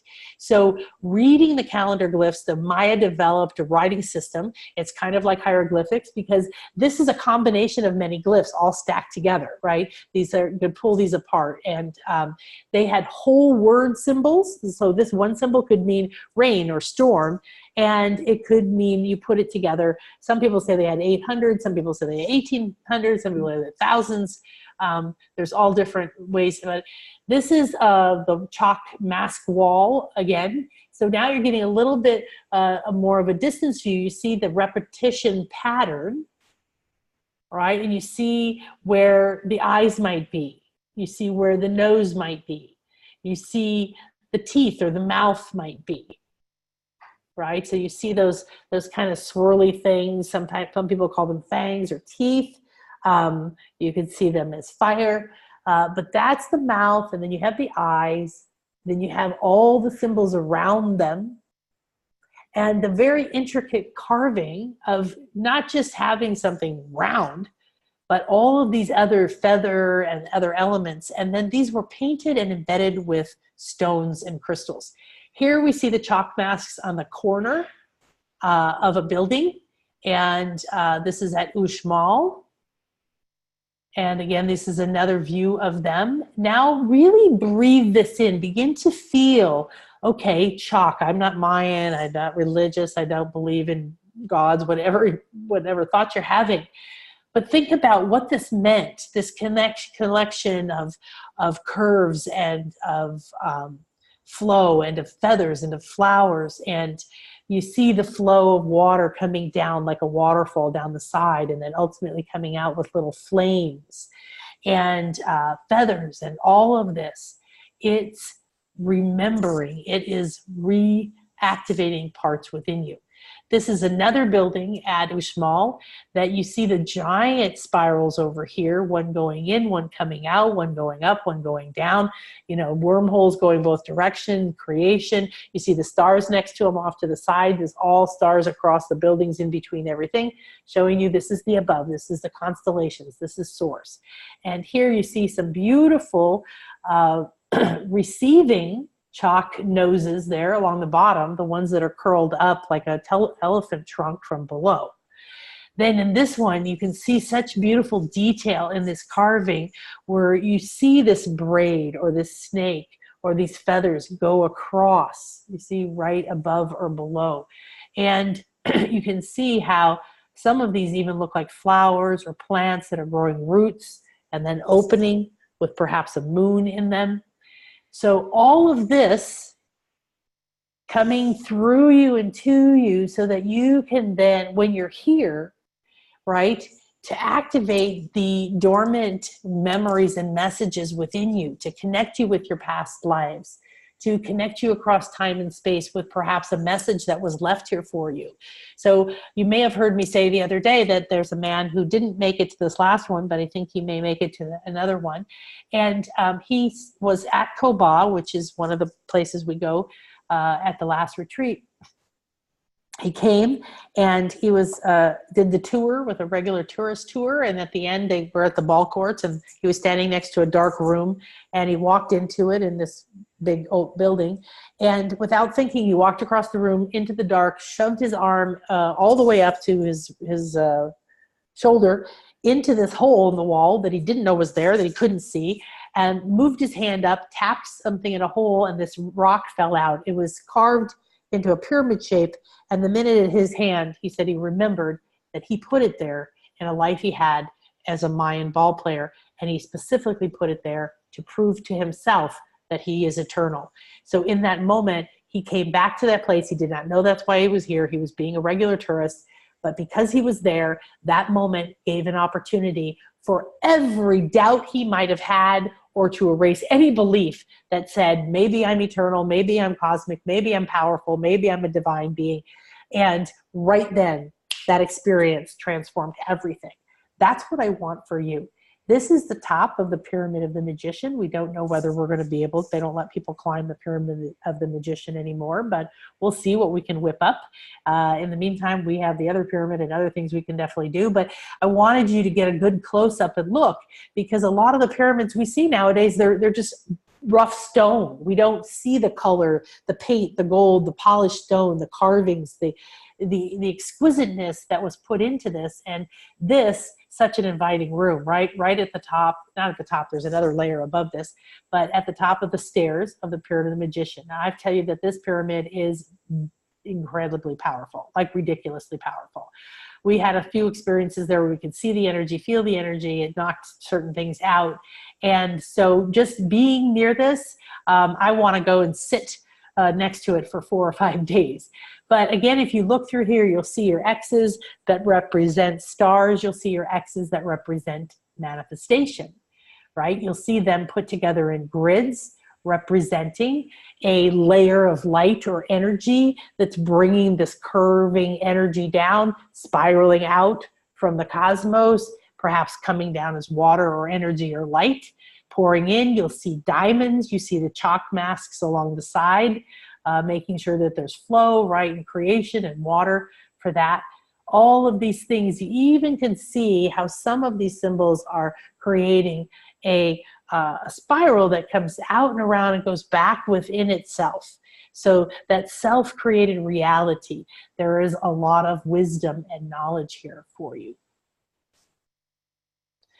This is a view of the chalk wall, again, that we meditated in front of, and there in front of it is the glyph altar. So you can't really tell that it's a large square that then drops the other side before you get to the stairs. But here's a close-up of the chalk masks. Here you can see a little more detail, how these spirals on what we would consider like the eyebrow area here, right above the eye, really is these two spirals that go within themselves. And when you look, that has a particular meaning. That one is plumed. It's next to it, that's got one that's going the other directions. That one looks smooth. That may represent more water flow. Right? Some of them you see what looks like moons, stars, and then little snake-like figures that connect them.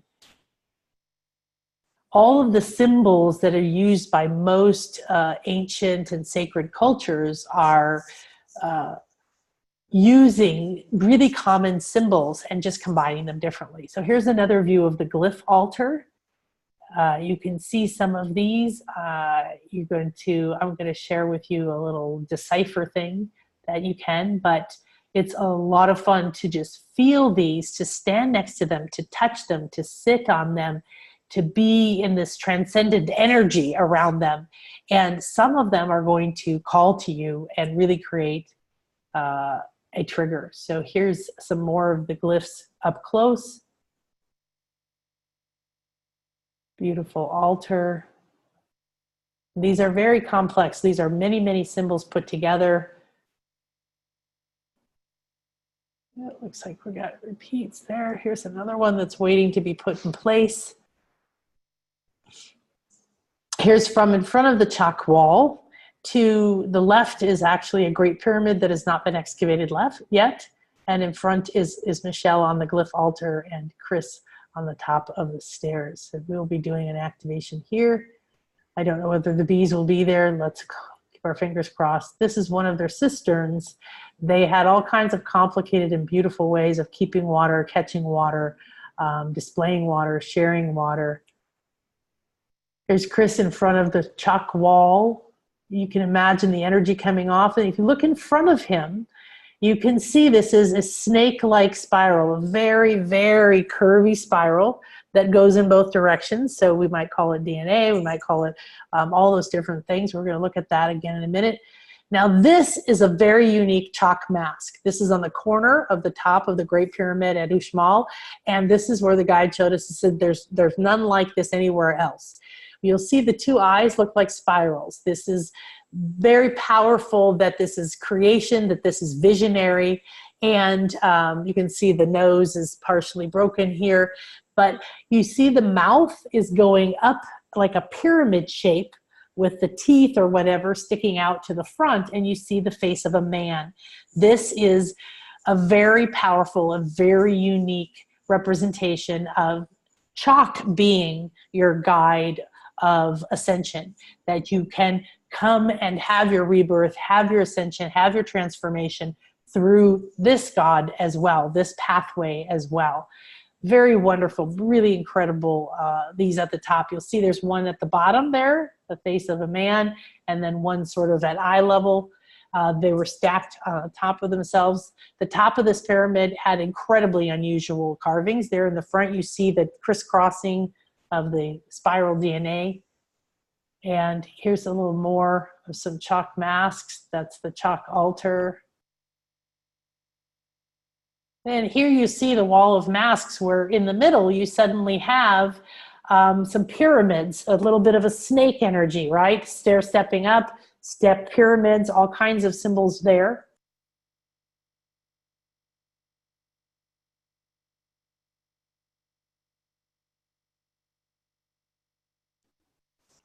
Excuse me, my mouth is getting so dry. I want you to just soak in this energies. So beautiful. Here you can see the noses coming out like trunks.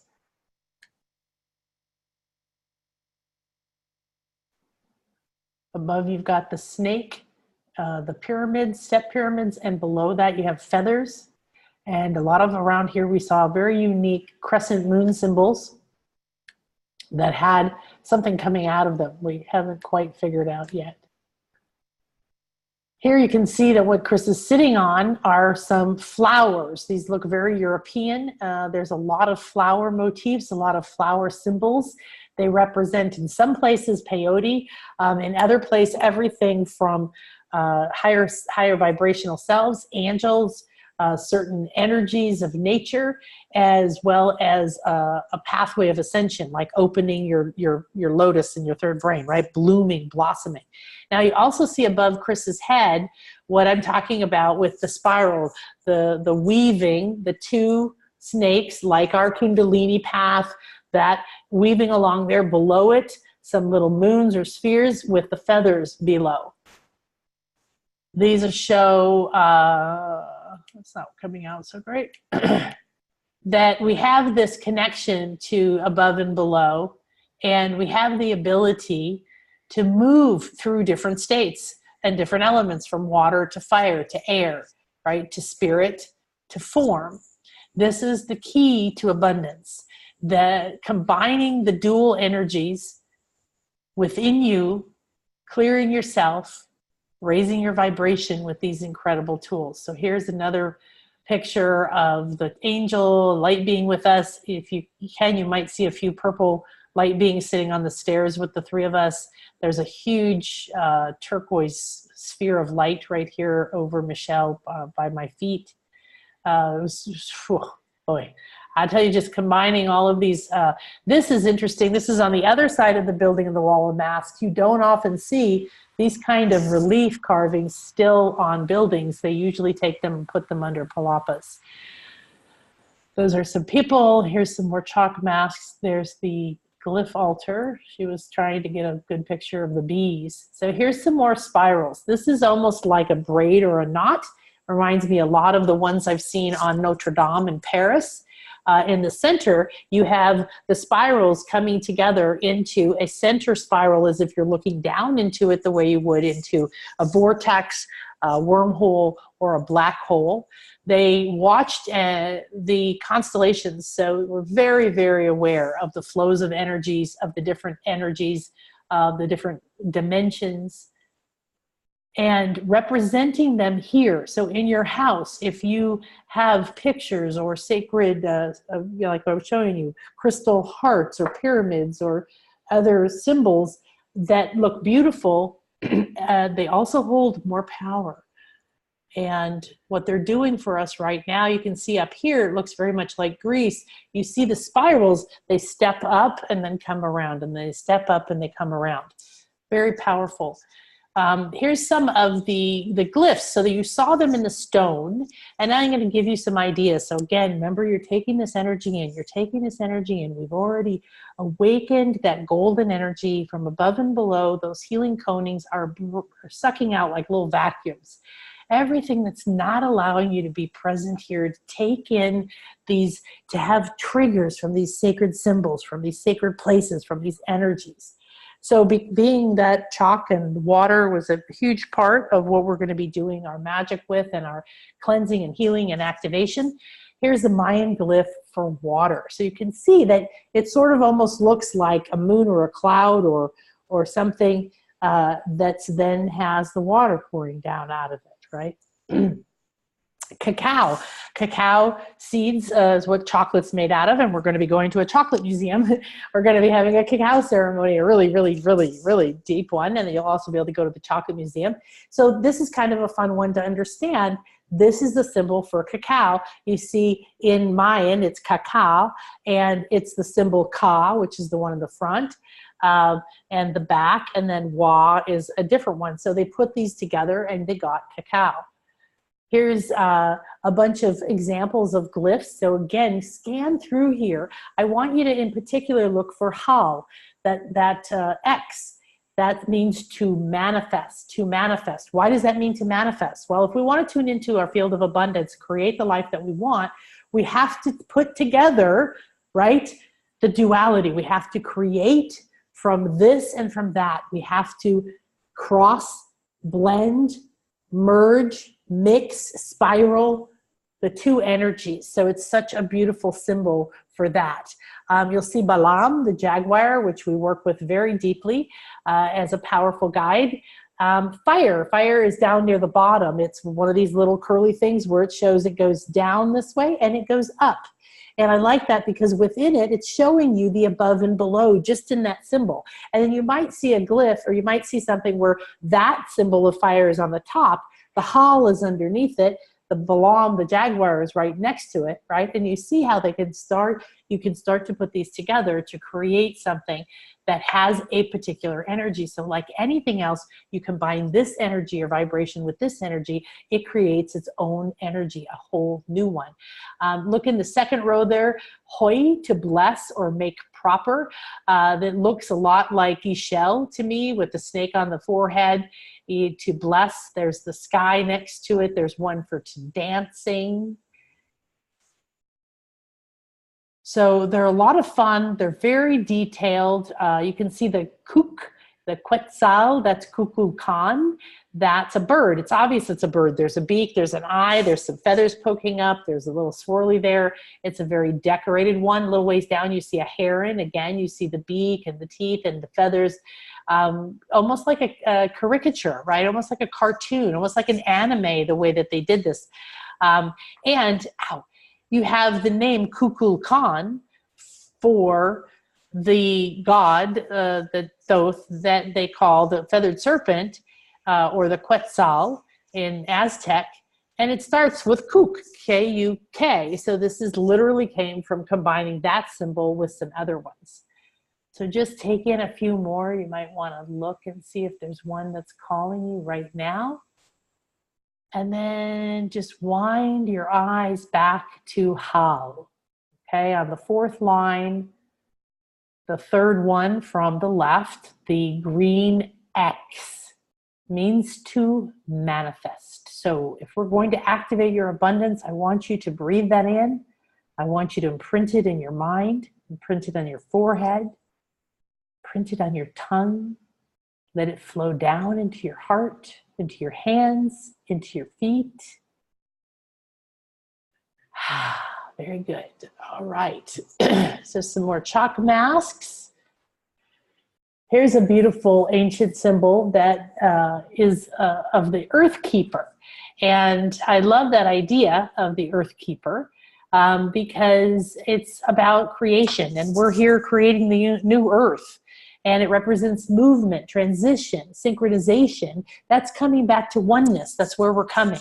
So just looking at this, putting it on your wall, printing it out, breathing it in, go Google these symbols. They're a lot of fun because they hold so much power. Just, you know, like a picture is 1,000 words or whatever that is, right?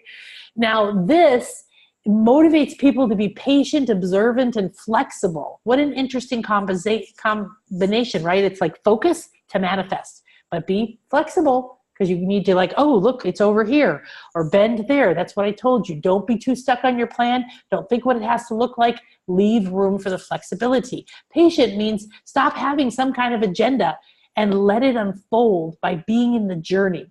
This is all represented by this powerful and amazing symbol right here. It also symbolizes the synergistic. What is synergy? That's merging together. That's oneness. That's respect. That's flow. Working of destiny that brings everyone together for shared spiritual intents. So this is going to be one, the Kaban is going to be one of our symbols we're going to work with specifically at the retreat. There'll be other ones, but you can start working with this now. Focusing on this symbol helps you become centered and experience your spiritual unfolding in what? In an observant, flexible, and patient way. The eagle, this is a representation for the eagle. I thought this was another fun one to pull out and share with you because the eagle being in all cultures, right? In America and Native America, and probably I know the Aztec shaman, Christian, he was gifted a golden eagle that he still has parts of, that's been power tool for him. It's a very powerful thing. Now, what is it? Well, it's a bird. Remember that represents feathers, spirit, soaring, ascending, raising your vibration. And the eagle also meant focus, mental acuity, contemplative thought, right? That's having the ability to contemplate, to be present, to just be, to watch, to observe, sharp awareness, foresight. So this is awakening the inner seer. This is awakening your ability to have foresight. So we're going to draw in the energy of the birds very heavily. They have an entire 2 buildings in front of the Pyramid of the Magician covered in carvings of birds, all different kinds of birds, even prehistoric ones. Stunning what they knew. They have frogs on some buildings. They have fish. They show you the evolution. The connection to this nature, magic, and power is really incredible. So when you focus on this symbol being the glyph for the eagle, representing all these things like foresight and powerful communication, inspiration, it's going to help you have clear thinking, give you access to inner wisdom, encourage action, take you to greater heights in life. It's seen as the ruler of the sky, the eagle, right? And it's associated, just like with us, with freedom, right? Mental liberation and detail-oriented vision. Well, this is what I want you to come here for. So we can clear you and take you to a place where you can clear open that, have the foresight, get the visions, free yourself in your mind, free yourself in your life, and get a very detailed vision for what's next for you. The Mayan symbol of the eagle also stands for protection, authority, control, unity, cooperation within a diverse group, which is what we have to do now, coming back into unity consciousness, coming back into oneness, and the 9th wave of consciousness means we have to be able to be diverse and to be one.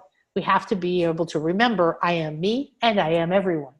Native wisdom relates the eagle with skill, determination, and because of its ability to fulfill its needs in the most efficient way. So just think right there, all the things that was right there that you get just by this symbol. So you can look inside the circle, right? You can see it now. You can see the beak, you can see the eye, you can even see the feathers on top. Quite beautiful, amazing. Now this is the Hob calendar. The Mayan calendar, of course, you've heard of, is an incredible symbolic power thing. And it's made up of many different calendars. They're different spheres. They interlock. They each have different cycles. This one's called Hob. It's 365 days. It relates to the same as our Gregorian calendar year, except for they only counted out 360 days, and the 5 extra days, they stayed inside, they stayed introspective. They felt like, well, some people interpret it was bad luck. To me, it was more like an integration time between the phases of life where you were just be. You didn't work, you didn't farm, you didn't do anything. You just were. So you can look at this, some of these symbols here, again, similar in these sort of squat square ways. You see some X's that some of them might mean stars, some of them the manifesting one. Then within these, they're also having the words for counting the days. This is the Mayan Tzolk'in calendar. This is where you'll see a lot of people offer to show you the symbol of your Mayan astrology. It's similar to that. It's called the spiritual calendar. It's 260 days. And these different glyphs are quite powerful. So mine is storm. Again, you can go online and look up places to type in your birthday, and it'll translate it to a Mayan date, and it'll give you a symbol, I think, that is yours. And then the long count calendar is the one where they could see out through time from millennial before till now. And it goes, these different things represent one day, and these represent 20 days, and these symbols represent 360 days, like an entire year, right? And so on and so forth. And so you can see the symbols, they vary a little bit as they evolved, or they're used in different areas. But you could have this symbol mean one day. So here it is, meaning one day, or it could mean 20 days, which is about 3 weeks, right? Which is about tribe thing. And then you've got a year, and so on and so forth. So again, using the power of symbol to communicate, to remind, and to carve. Now here you see this a lot. If you ever see like a dot in a line or 2 dots in a line, those are Mayan numbers. They were one of the first and only people to use the number 0, which is a very advanced way of thinking, and they represented it by a shell or a little eye, or what sometimes looks like a little spaceship. And then you had 1 is a dot, 2, 3, 4, 5 is a line, and then they combined them up from that. They were extremely advanced mathematicians. They used sacred geometry, numerology, they aligned with the constellations, with energies we can't see, all to create the buildings and the carvings and everything. So you know that within these, and when you go to these places, there's layer upon layer upon layer of vibrational symbology coming together to pop open for you. So this is one that we made for, it's called In Lakech, In Lakech, Alakin is Mayan for one, we are one, I am another you, you are another me. And the symbol in the middle is what's called Hunab Ku. And it's very much like a spiral and a yin yang and 4 directions and all of these different symbols combined together. I really like it.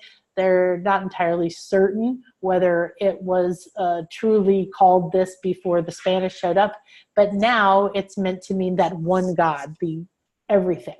It was also associated with 0, which we know is the most powerful. If you don't know 0, you can't create. And the Milky Way. And Hunab Ku was called the soul giver of movement and measurement, that steady sort of thing that you use as your reference point. So again, I showed you that symbol right there. It's quite a powerful symbol.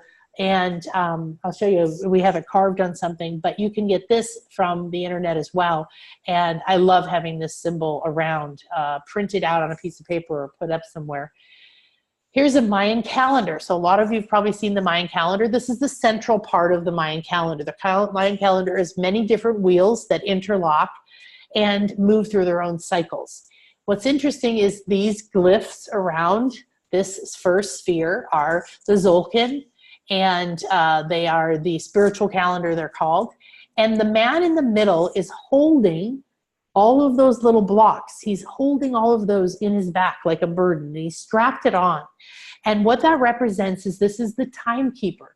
This is the spirit, the essence, the person who's agreed to hold and carry time, which is a construct for all this millennium to get to this point right now where we are. And being the most sophisticated calendar on the planet, there's so much symbology in this that often many people who come on these retreats will buy a rug or a wall hanging or a carving or a ceramic one of these. I had one of these framed in my house for years because the vibration, the energy that comes from this, having this and these symbols into your house is quite an amazing thing. So here's the house of birds and feathers is what I call it. This is right in front of the pyramid of the magician. There are two small buildings that the entire top, you can see this is the roof, that the feathers are going up.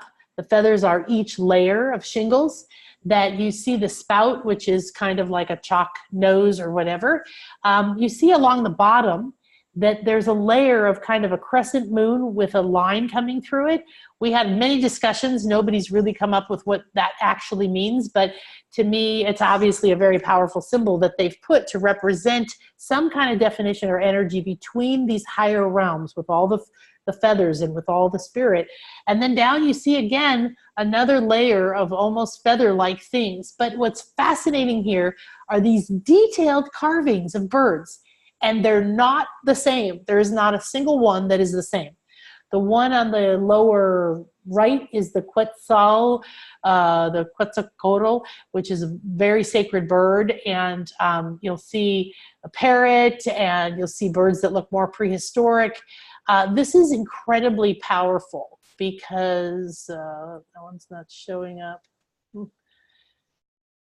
All right, well, I had more pictures of the feathers, but, and here, this is at Kaaba. Now, this is where you see these two people, and all around behind them, do you see the feathers coming out that look like wings? Well, up above his head, up where we have our soul star chakra, our higher self, there's a head, a mask, and there's wings coming out of that part, as well as out of the head part, as well as from the shoulders, as well as from the heart and the solar plexus, even from around the sacral. There's bands of different feathers coming out, and they're coming out to form, again, around them, almost like another layer of a spiritual bubble. Below there's the pyramids or the snake moving up and down, and below that is the stars. So supported and above the stars is where we are going to be activated with these amazing symbols. And here you can even see some of the dress on the person and around the neck, layers and layers again of feathers and other symbols. So I don't know if it's skipping things around. I told you that a lot of the energy is going to be around the duality, about it's really important that in order to create, you're not creating from force. You've got to get out from blame, fear, anger, low vibrations of disappointment and this kind of thing, or proving yourself, and rise up so that you can create by taking two energies and blending them together, accepting that you are this and that you are dark and light, that you are male and female, that you are the duality. It's required for life and form. So the jaguar, who is a powerful spirit guide that we did a vision quest with just now, is going to be, again, one of our powerful guides. And to the Mayans, I explained already some of the symbols, but here you see this carving of a dual-headed jaguar, or two jaguars, and in the center, they're butt to butt, basically. There really is one body, but they're two tails come together, and again, now we see the spiral, the DNA, the twining, the interlocking of the two together. Here's a close-up of the jaguar. So you've got the two jaguars facing out, the tails coming up in the middle, and that's above me, that's showing you that's a very small depiction. This is one of the buildings in around this enormous courtyard where the light show at night is, that we're going to go to. And over here you see these little kind of pyramid shapes. These are, again, different things coming down. There's the X's going up. There's spirals above this are layers of dual-headed snakes. So they have an actual carved full-on 3D double-headed jaguar, but in another part of this place, they have this carving of it. And here's the jaguar altar. You can't see the carving anymore in the center, but you have that, the two tails connecting in the center. Here you see the jaguar altar in front of one of the buildings where, look in the back, you see the spirals, you see the stars, the X's. There's an upside down pyramid with dual-headed snakes. Here's, they completely messed up my slides. Here's another look at a glyph for Balaam. Balaam is jaguar, okay? So here on the one side, you've got the little Balaam, and you show you how they came up with it. They combined these three things to come up with the jaguar. So there's again, this is a jaguar, a black obsidian jaguar that I got at Kobah this last retreat and gifted to my soulmate. And I wanted to share it with you because I was drawn to it not because of the jaguar symbology or the work we're doing with the jaguar or just the obsidian stone, but it is covered in symbols. It is carved with Hunabku and the 9-step pyramid and jaguars and pyramids and spirals. And this is an altar that is the altar that we had for going to this place. You also see I have the butterfly in turquoise as a symbol of rebirth and metamorphosis. There's the star, it's tetrahedron there. We have wands, we've got the flower of life. So all of these together, there's a close-up of some of the symbols on the jaguar. And here's the building you saw behind the jaguar altar. You see the stars all over, stars everywhere, right? And then you see this pyramid, step pyramid, but it's upside down. And on the end are snake heads. The dual-headed snake is not something you see very often. You don't see that over here in Quintana Roo. You see one-headed snake. So again, this place is filled with symbology and magic about bringing the two sides together. And then in the center, that's another mask of chalk. It has more like insect-like nose, plumes, and spheres all around it. And above, again, you see these little stars that are shining down light and feathers. Now this is where we go to the light show, and this is an entire building showing evolution and the snake. So you'll see directly in front of you the snake head and the snake, and then above it you see its tail. So it goes all the way the length of the building from the tail, which is depicted as, you know, like this is your path, right? You come in to the path, you see the feathers there, and then it winds up and down the whole thing, and then winds back again to end in the same place. Like the Ouroboros, which is the snake eating its tail, the circular, that symbol, of course, used in many, many cultures and many magic places and many places for mystical creation, is the circle of life, the ability to transmute, to transform, to ascend, to spirally keep moving up, keep moving up. Now this building is fascinating. I couldn't even begin to go to all the symbols that are on it, but I want you to feel it all the way across. The snake has come from this end and it winds up and down. There's chalk masks, there's stars, and then there's these spirals, these little cosmos, these wormholes that are coming in. Here you see there's a man inside of one, and there's a person, a human, that evolves and changes across this. As the evolution happens, so do we evolve as well. So the plumed serpent god we've talked about. Now here are some on the top of the Great Pyramid I was telling you. These are little capsules, little above and below little spheres of beings. And here's another symbol. You've got the 4 directions as well as the sphere and the flower. So we don't know exactly what that means, but it has many different symbols. Here's another view from this building, a little bit closer. So you see that in the center, the chalk mask, it actually has a jaguar head, and it has feathers coming out of the jaguar, several layers of them. So even the jaguar, which is revered here as well, has the feathers to show that it's a path of ascension. Here's some Celtic knots. These are infinity knots that are at the top of the Great Pyramid, right below the manifestation symbols. Here's Ishel. I promised to show you. Here she is, depicted usually as the crone, but also as the maiden. And you can see really clearly in this, the snake on her head.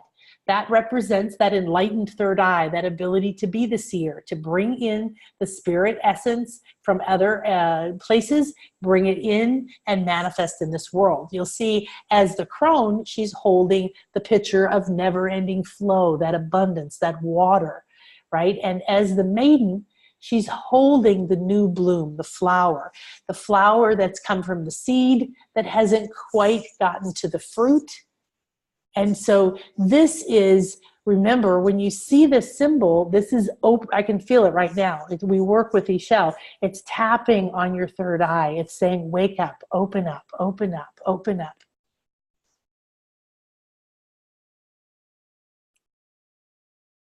So there's a little bit closer view. You can see more people at a head and the close-up of the snake. This is our cacao goddess, Michelle. So this is an enormous site. We have such an honor to go to be able to see, just be inundated. You just can't believe how much you're going to be able to take in and absorb. You can feel it. That at the very end is that building. You can't even see part of it still, that has the evolution. Then they had, they had elements, water, fire, wind. We've been talking about all of that as well. And pyramids too have a very powerful symbology, right? You could have a little pyramid on your desk, right? It's going to make a difference. So this is some of the pyramid energy for you to absorb from the pyramid of the magician. And this is the Great Pyramid. The one I showed you has those really unique carvings at the top of the man coming out of chalk and the aliens and all the other things. This is an old picture. It is more excavated now, not a lot, but there's this part right here is more excavated. There's another view of the Pyramid of the Magician, where you can see where you're up a little bit higher towards all the carvings they have at the top. And here you can see these beautiful symbols lit up at the night show, which we're going to go to twice to breathe this energy in. So the whole place takes on another magical level when you're there at night, all of these symbols. So you are invited to come have deep soul activations and sacred ceremonies and play, hug, kiss, heal, and meditate with dolphins, and go to sacred sites and do activations with me, and go experience light body healing and incredible nature spirits, profound transformations, and really loving people. So that is at blissliferetreats.com, or talk to me. And it just popped back on, so I don't know if I've disappeared. So come and join me for the Awakening of the Inner Seer, the Crown Abundance Awakening in March. Right now, you've got a long payment plan. You can design your own payment plan. You're going to get the best price, and you're going to be able to go on a journey, incredible journey.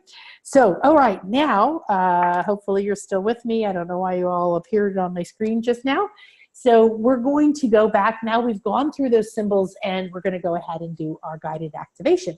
I'm going to ask for you to give me a minute to get another glass of water because I'm completely out, and I will be back to take us through the activation in just a second.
All right, fantastic. Thank you so much. Couldn't drink enough water. All right. So good. So I hope you'll come and join us. Now let's go and have our first abundance activation. So you know that we talked earlier about abundance, and we talked about like what does it mean? And it's a connection to a flow of energy, but it's a connection to the flow of life force energy that's specifically designed for you, right? And so what we want to do is tune into that. And we talked about it being at the base of your spine, kind of near your root chakra, and also up at the ninth chakra, up here, your stellar gateway, being the access to that abundance. So what we're going to do is tune into that. And I'm going to be moving the slides through different ones as I feel guided. But you can close your eyes as soon as you feel ready to go on the guided journey, all right? And so the key here is that you have the opportunity to take in some of these vibrations through, right through your eyes, and then to go deeper by closing your eyes. Either or any of those is fine, okay? All right, so this is the one that's talking. Go ahead and get comfortable. Sit and lay wherever is the most comfortable for you. That's the key to this. And I want you to just rub your hands up and down your legs and your belly and your heart. Bring yourself into this moment.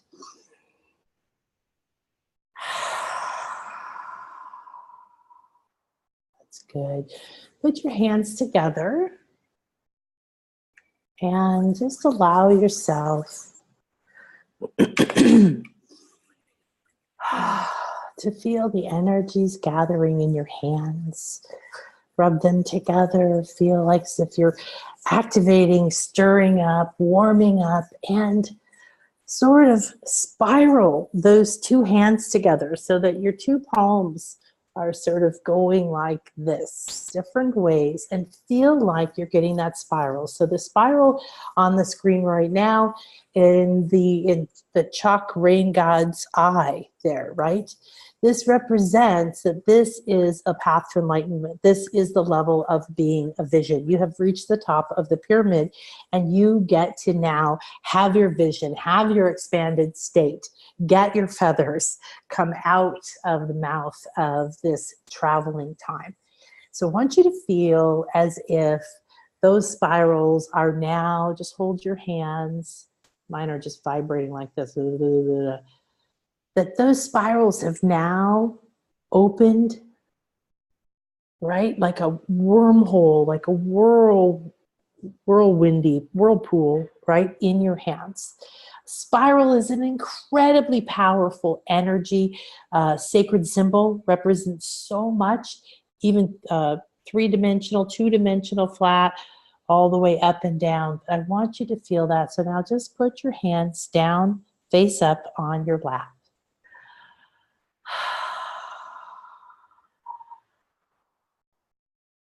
So I want you to feel now, look into this chalk mask. Allow your eyes to go down to the mouth, which is formed into a pyramid, a gateway, a sacred triangle, right? That sacred portal. And there you are, that's you. That's your face. You've been working your way up this pyramid, up through the levels of evolution. And you're here, you're this ready. You're ready to tap into, to open yourself to an abundance of energy, to an abundance of trust and faith and connection to the divine within you. So feel that, tune into that sense of like, here I am, I'm inside of this amazing experience, but I'm ready, just like the butterfly when it's liquefied from the cocoon, in the cocoon from the caterpillar, and it's reformed into something completely new, and it's inside of that place, and it's like, I think I'm ready. I think I'm ready. I think I'm ready. So I want you to feel that. Feel that sense of, I think I'm ready. And then I want you to begin to go into those eyes. Just focus on one or both of them and feel that spiral. Just allow it start to move. Feel it moving the spiral in your palm portals. Feel it moving the energy all around you in your cocoon, your life, everything you've been, everything you've done, everything you've believed up until this point. Just feel all of that spiraling around you and around you and around you. And now feel your eyes and your inner eye beginning to spiral, and all of your energy. Gently, you begin to relax and fall into this spiral. It's almost like a gentle wave being rocked back and forth by that divine mother.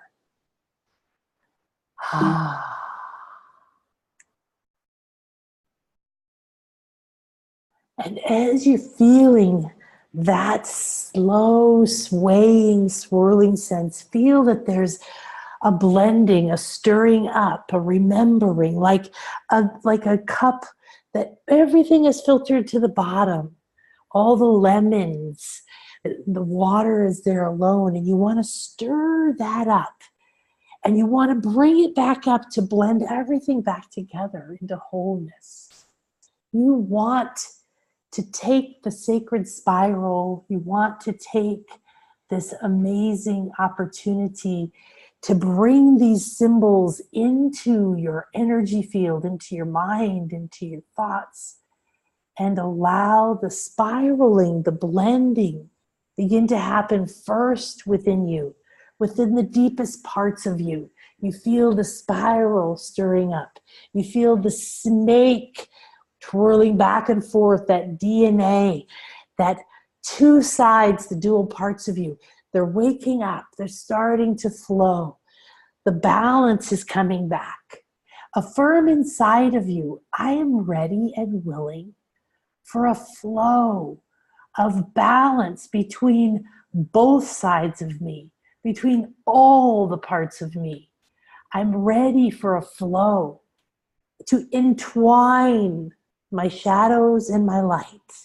Because in this oneness, the two come together. There is light. There is creation.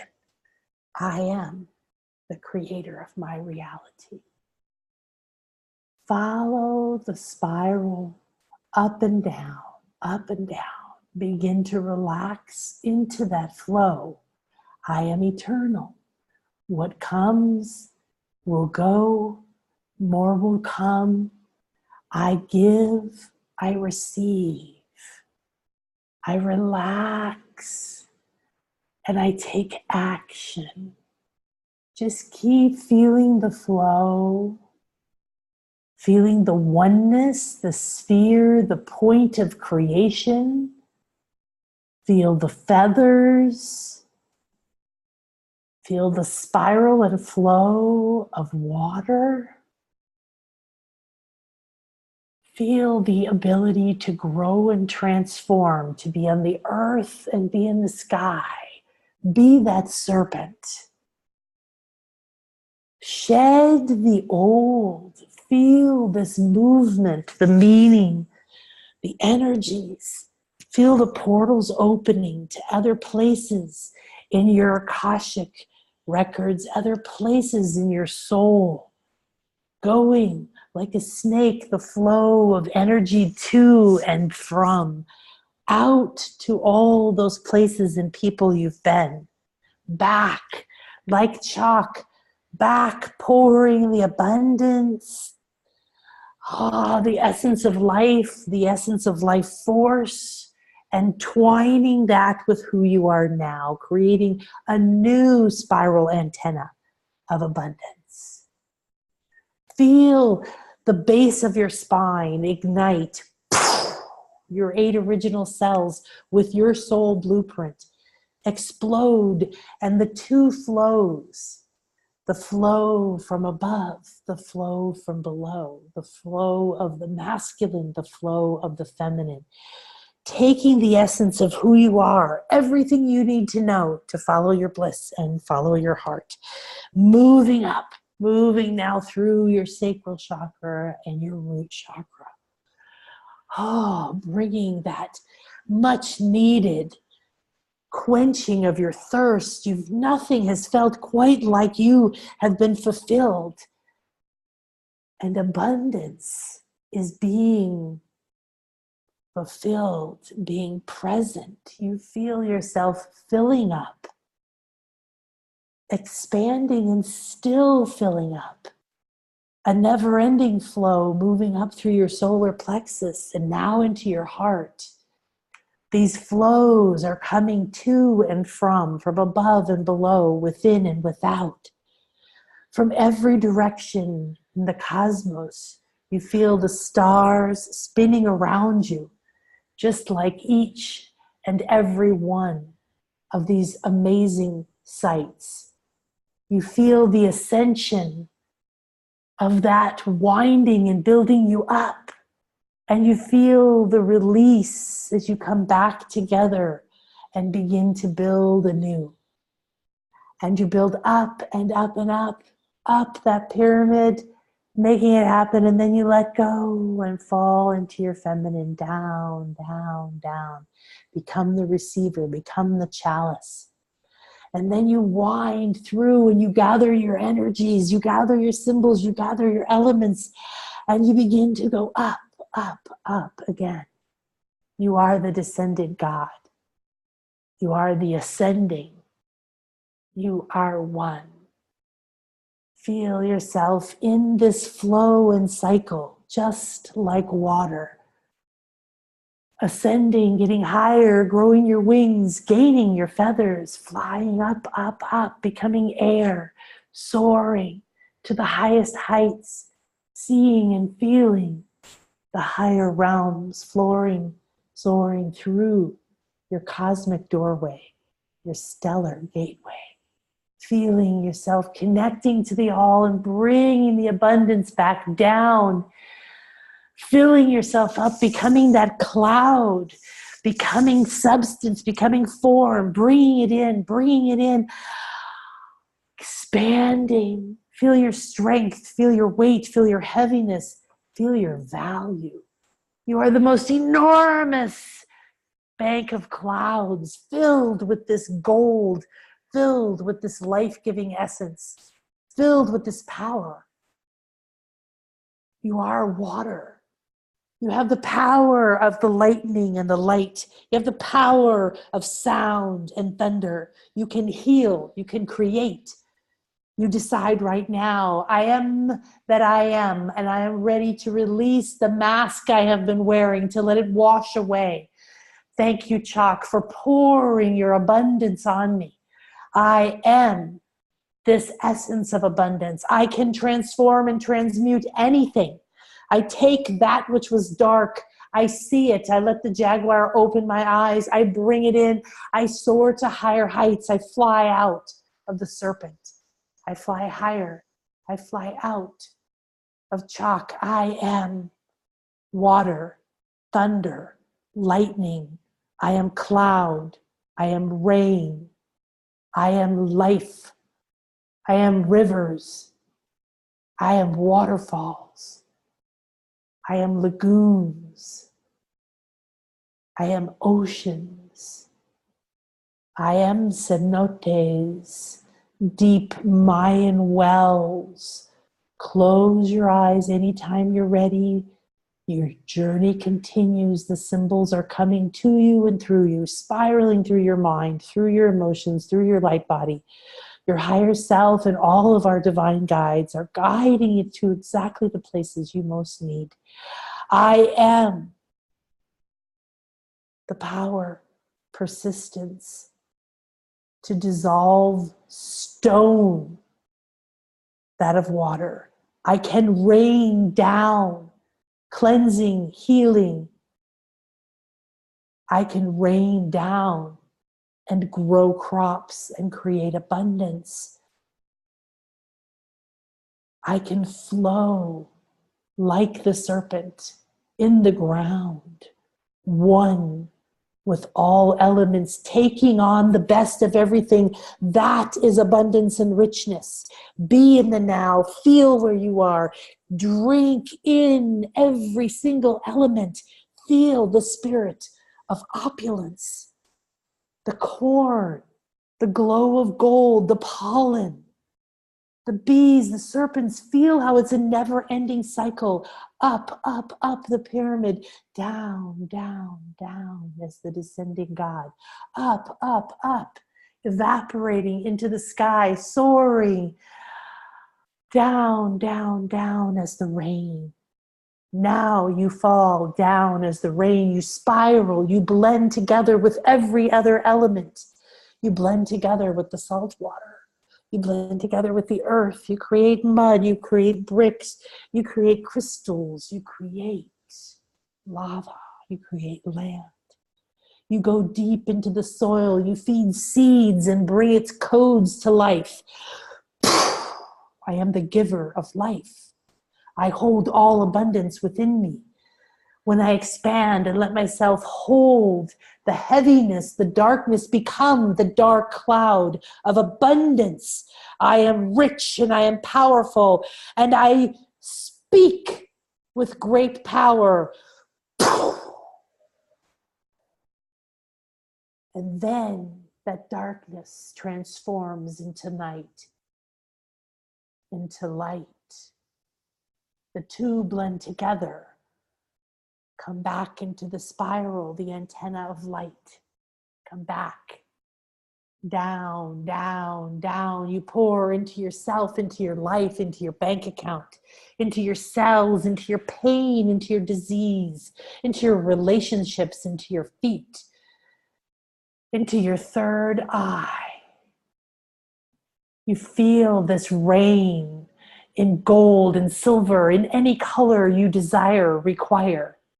You are the spiral of creation. You are water, never ending, changing form. I am the eternal. I am the abundant. I am the bringer of life. I am the manifester of all life. I create.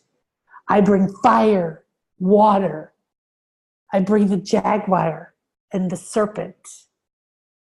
I bring the ancients and the new. I bring that which is ready to be married back together. I can bring together, dissolve, blend, and create the new earth, the new reality, the new. I am the eagle. My focus,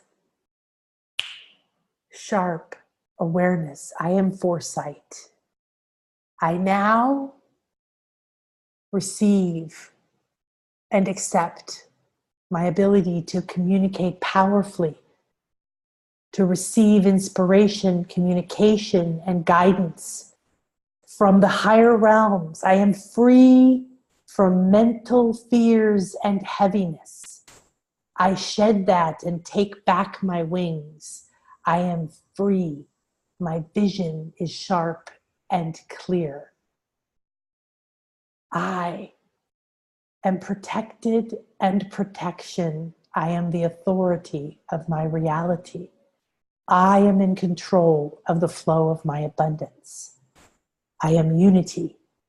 I cooperate and blend with all forms of life. Now, I create. Feel yourself soaring. All of the feathers of the headdresses, all of the feathers in the carvings, all of the spirit, all the wisdom comes to life all around you and within you.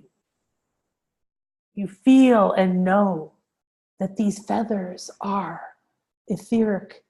They are parts of your spirit that have come to put together your vision, to open the fan, the feather, the crown, to let you see between the worlds, to see past this world, to see into all with clarity and love.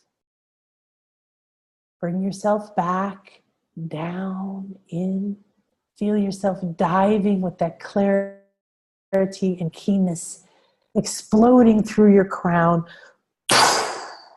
into your body. You feel these high vibrations of layers and layers of wings and feathers all around you, behind you, in front of you, coming from your crown, coming from your eye, coming from your back, coming from everywhere. And now you say, I am that I am, and I am willing to be one with the earth, to bring my spiritual essence, my wisdom, and my knowledge, to open the gateway to abundance in my stellar gateway, to merge with my higher self, to open my crown of abundance and blend in my vision the love from my heart, the truth of my expression of who I am now. Right now, you feel that your portals of abundance and your soul blueprint have awakened and opened to a new flow. They're moving in to parts of you almost like when your legs fallen asleep and the blood starts to flow back in, and there's pain and there's tingling and there's discomfort and there's little stabbings, and pretty soon the many little pieces become one, become unified. The Kaban is here. You can just feel it, or you can open your eyes to look at it, to help to ground your first abundance activation into your now at what's optimal for you at this time. This ancient Mayan symbol is the Earth Keeper. Breathe it in and feel it coming to you. This is sanctifying, blessing, making the earth a sacred place for you and for everyone. That's what you're here to do. This is here to remind you of these larger forces, these higher meanings, these deeper powers that are behind all creation, the magic that you are now ready to remember. You are the magician, you are the co-creator. You are here to work together as the seer with all of the elements in movement to transition from the old, from the low, from the dark, and to synchronize our hearts to one heart, to one mind, to one love. Feel the oneness as this symbol activates within you the memory of the sanctity of life. Feel within you awakening the observant part of you, the observer, the higher self, the flexible part of you, the I am presence. And now allow the physical, mental, and emotional part of you to blend together. Ask to be aligned with your highest frequency for your destiny that is optimal for you at this time. And that all of us here and all of these energies, all of these symbols and all of these places come together now with calm, love, inspiration. That our spiritual intentions, skills, and powers are becoming one, centered in the planet, in you, in these sacred places, in your higher selves, and in everyone you touch. We are one in Lakech Alakin. It's time to activate our oneness,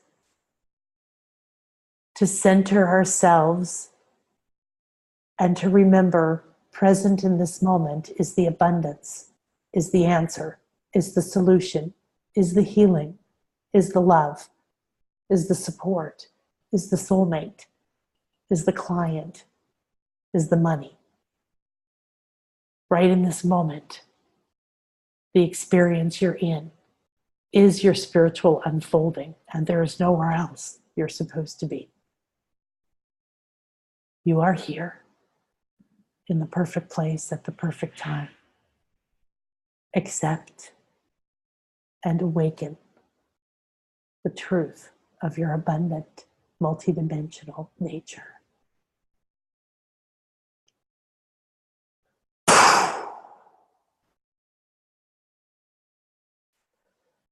Allow that Kabban to come in. Feel it moving like a little bubble through your eye and your mind and your heart, your crown, your hands, and up and down your arms and through your heart and pumping through your brain and your blood and into the muscles and tissues and the bone. And now you feel it pumping into your chakras. Of your heart all the way up to your galactic goddess and through your palm portals and down through your feet and your earth star. You feel this flow. You feel this connection. This has truly been an activation and an awakening of an ancient abundance code.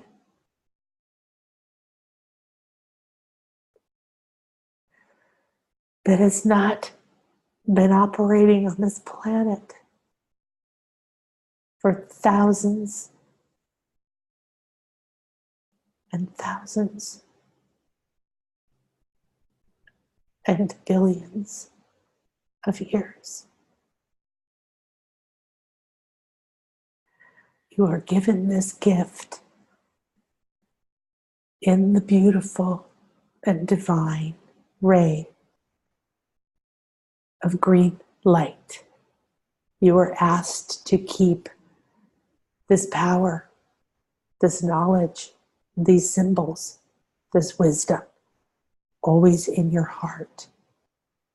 That your actions and your manifestations, your creations and your deconstructions are always done through divine love.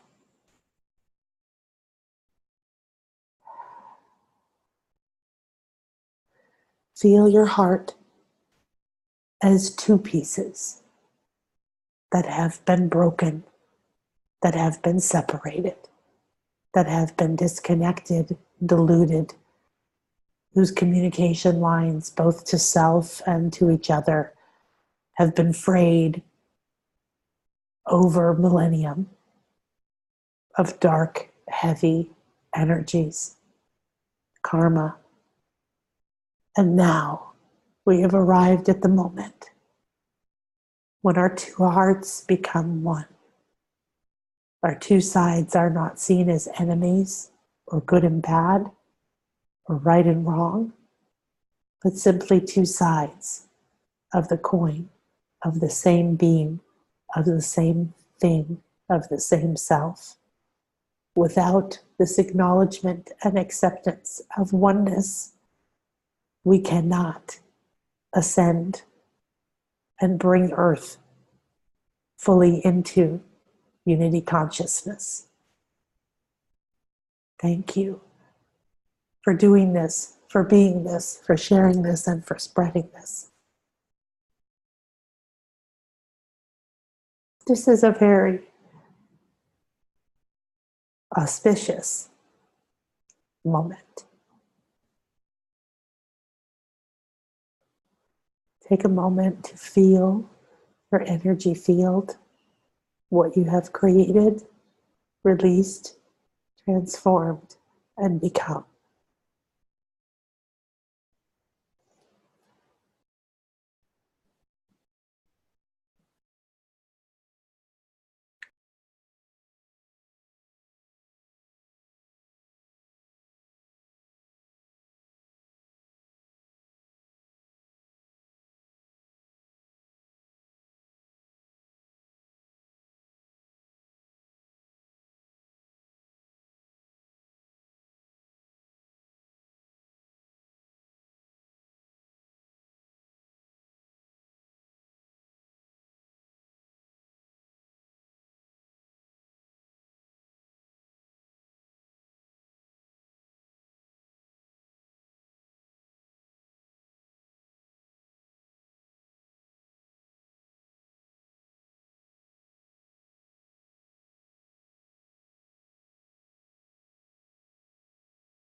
Many of you, like me right now, are having a massive awakening and transition.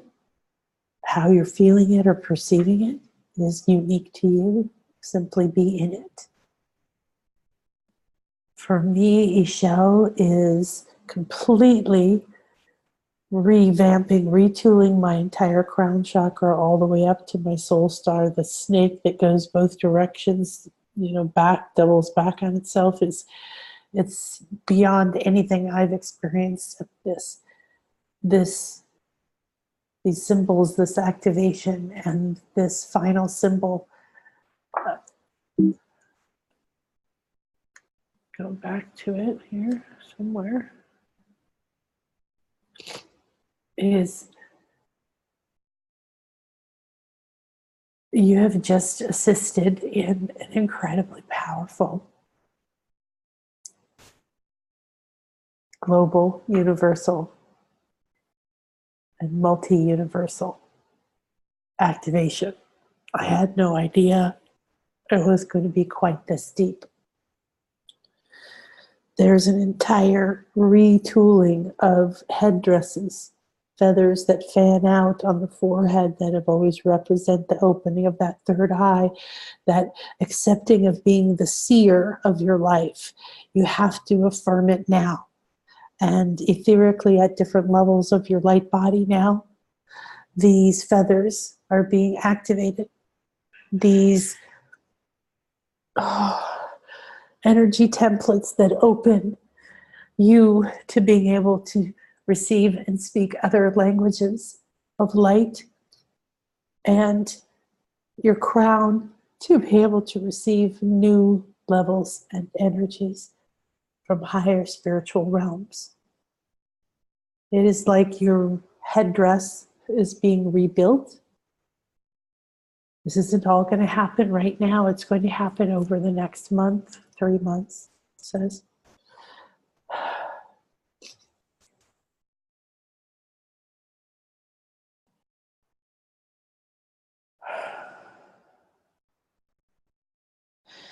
So, we're being asked, in order to ground and click this activation into place, that we may walk through the integration and transformation over the next several days to the next activation. And each one will lead and open this path to the abundance state over this next 3 weeks. To acknowledge it and activate it daily. Almost use your hands to pet it or comb it the way you might touch fur or hair. And bring in the sensation of feeling your crown chakra, feeling all these feathers, feeling all these ways that this spiritual openings and awakenings are coming to you.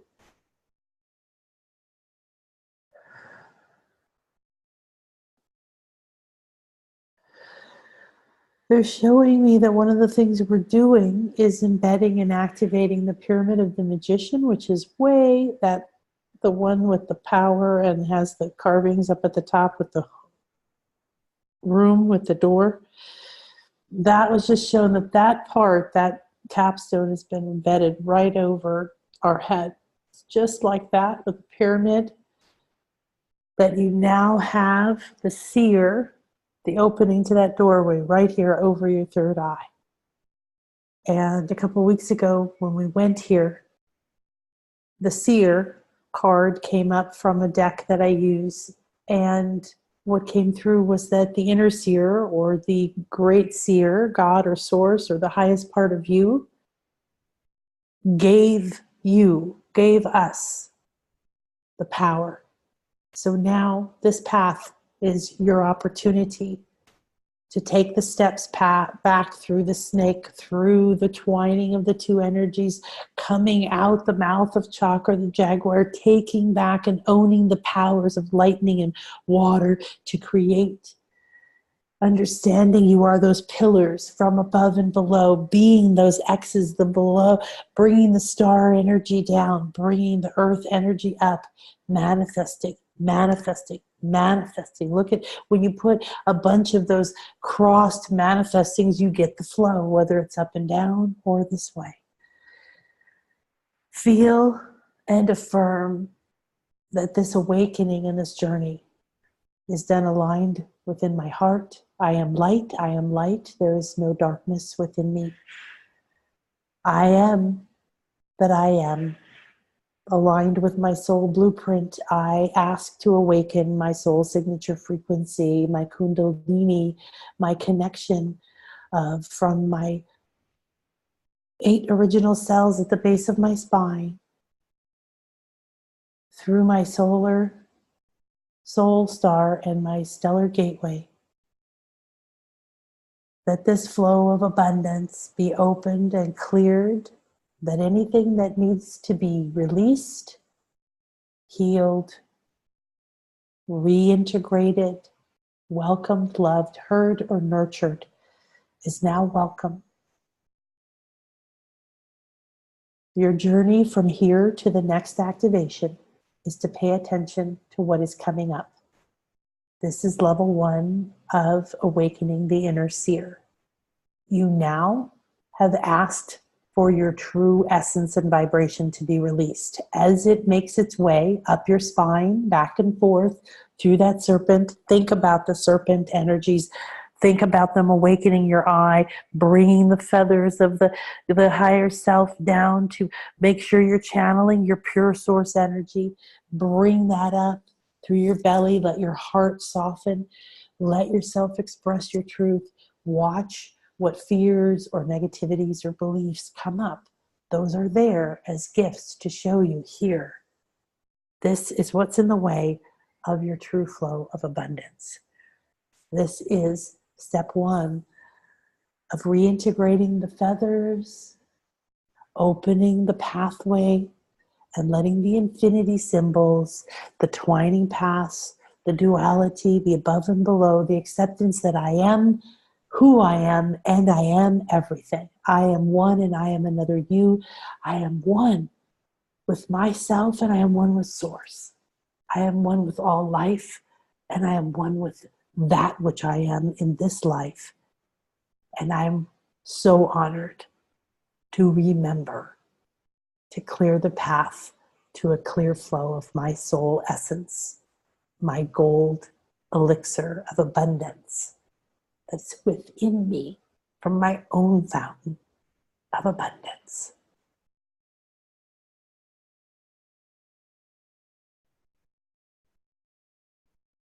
So just scan your body, tune into your base, feel the flow going up, coming into your third eye, feel all of the opening in your crown, feel that connection up to your higher self there, feel that opening of the lotus, the energies of that, and feel that stellar gateway, that star tetrahedron, feel that your stellar gateway. We are cleaning the pan so that abundance can flow freely from there through clearing away your karma that's in the way, taking on the flavor, the elements, the minerals, right, like the water does as it flows down from your stellar gateway, knowing who you are into your soul star, your higher self, bringing that blossoming down into your crown, through the eye, down into the throat where you can express, and through the heart, express, and down through your belly and shine, and down through your sacred secret part, and down into your root where you sit like a Buddha, holding your hand and your heart and your mind open. No fear, no blame, no expectation. I accept. I forgive. I am in harmony with my highest good. I transcend all that no longer serves. My ascension. I am the bearer of compassion.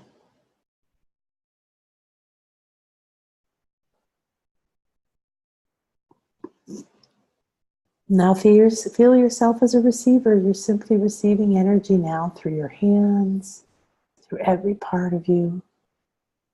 Relax and allow that to wash down over you, wash down over you, wash down over you. Put your hands on your heart and just push down gently and feel yourself sending symbols through your hands.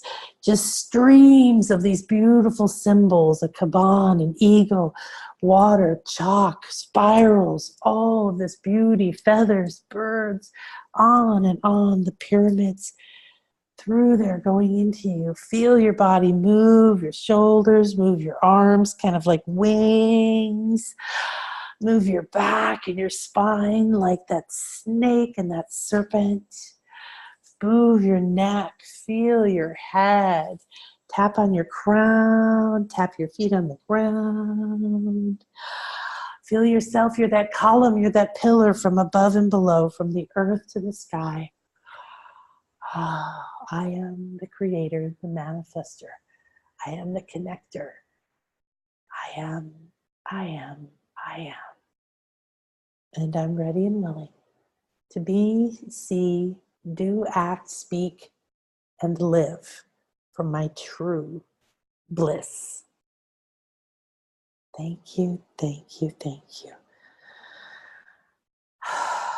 May this infinity healing sphere be open yet unbroken. We give great thanks to the Light Body team, to all of the essence and energies here, from Thoth and Isis and Kokukan, from Hunapku and Ishel, from the jaguar and nature and bees, to all the symbols and all the ancients, to the Takyawasi, our ancestors. We give great thanks to our own guides, to our own soul path, to our own higher selves. We give great thanks to this amazing opportunity to come together and to activate this stream of abundance, that everyone on the planet have access to this freedom, to this purification, and to this nurturing and nourishing energy. I now allow it to feed me so that I may be filled up and let what is ready to grow begin within me. Thank you to Chak, the rain god. We are so honored to be connected to your beautiful vision, to your path, to your abundance, to showing us how to transform, that our energies never die, to reclaim all of us, whether it's a dark cloud and a thunderstorm, turbulent seas, or a calm, beautiful lagoon. All states are beautiful.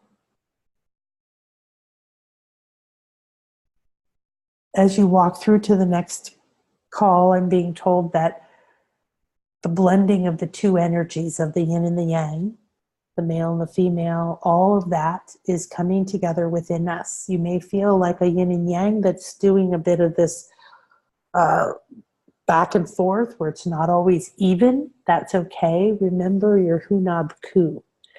We'll send a Hunab Ku symbol in the next email, but it's that Mayan symbol that combines the idea of, it's usually black and white, of the two sides. So the black and the white, the yin and the yang, the light and the dark, the male and the female. You have the spiral in the middle. You have the four directions. You have those little pyramid things, right, that represented the light body, the above and below, the totality, the sphere, the directions, these little antennas. Could be water, could be fire.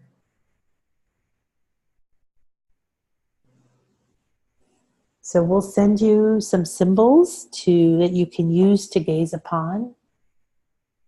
And we'll also give you an opportunity to redo this activation by showing you where to get to it. It'll take about a day for the replay. Take your time coming back into your body.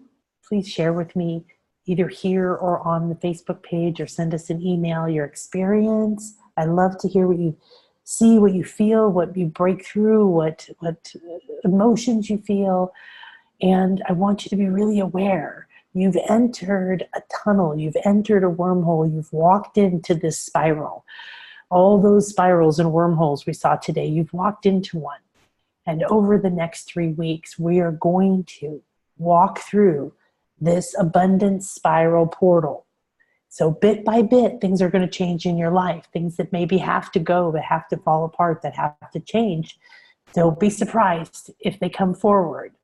Do your best to go immediately to, oh, this must be good. This must be awesome. There must be something really good and juicy on the other side of this.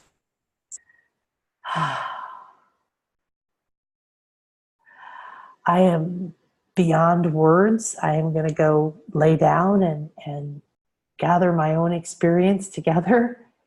This has been a really powerful activation.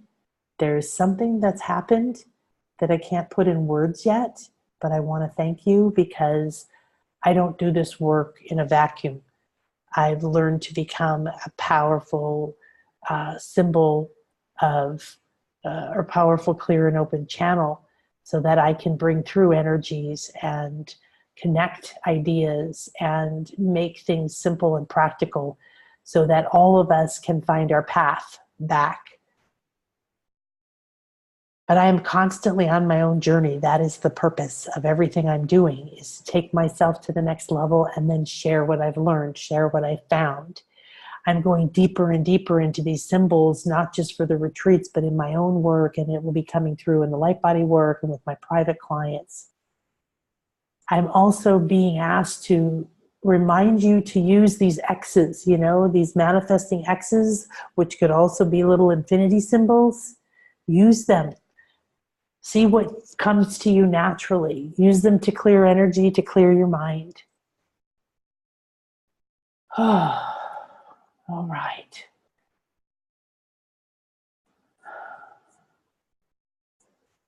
I'm so looking forward to the next one. I'm going to be absorbing this for a little while. Oh my. All right. So the next one is here, going to be reunion and awaken your powers of manifestation through embracing duality with the dual-headed jaguar and the spiral light antenna on the full moon at noon, October 24th. So we just have to be on our list to get the information and the call and the information and the reminders. So don't worry about that. And I would like to invite you to join me at blissliferetreats.com at the next equinox, or let me know any other way that I can be of service. Namaste.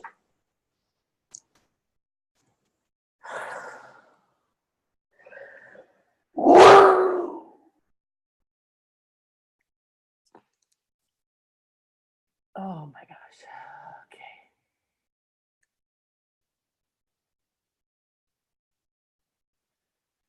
Oh, thank you, Lindy.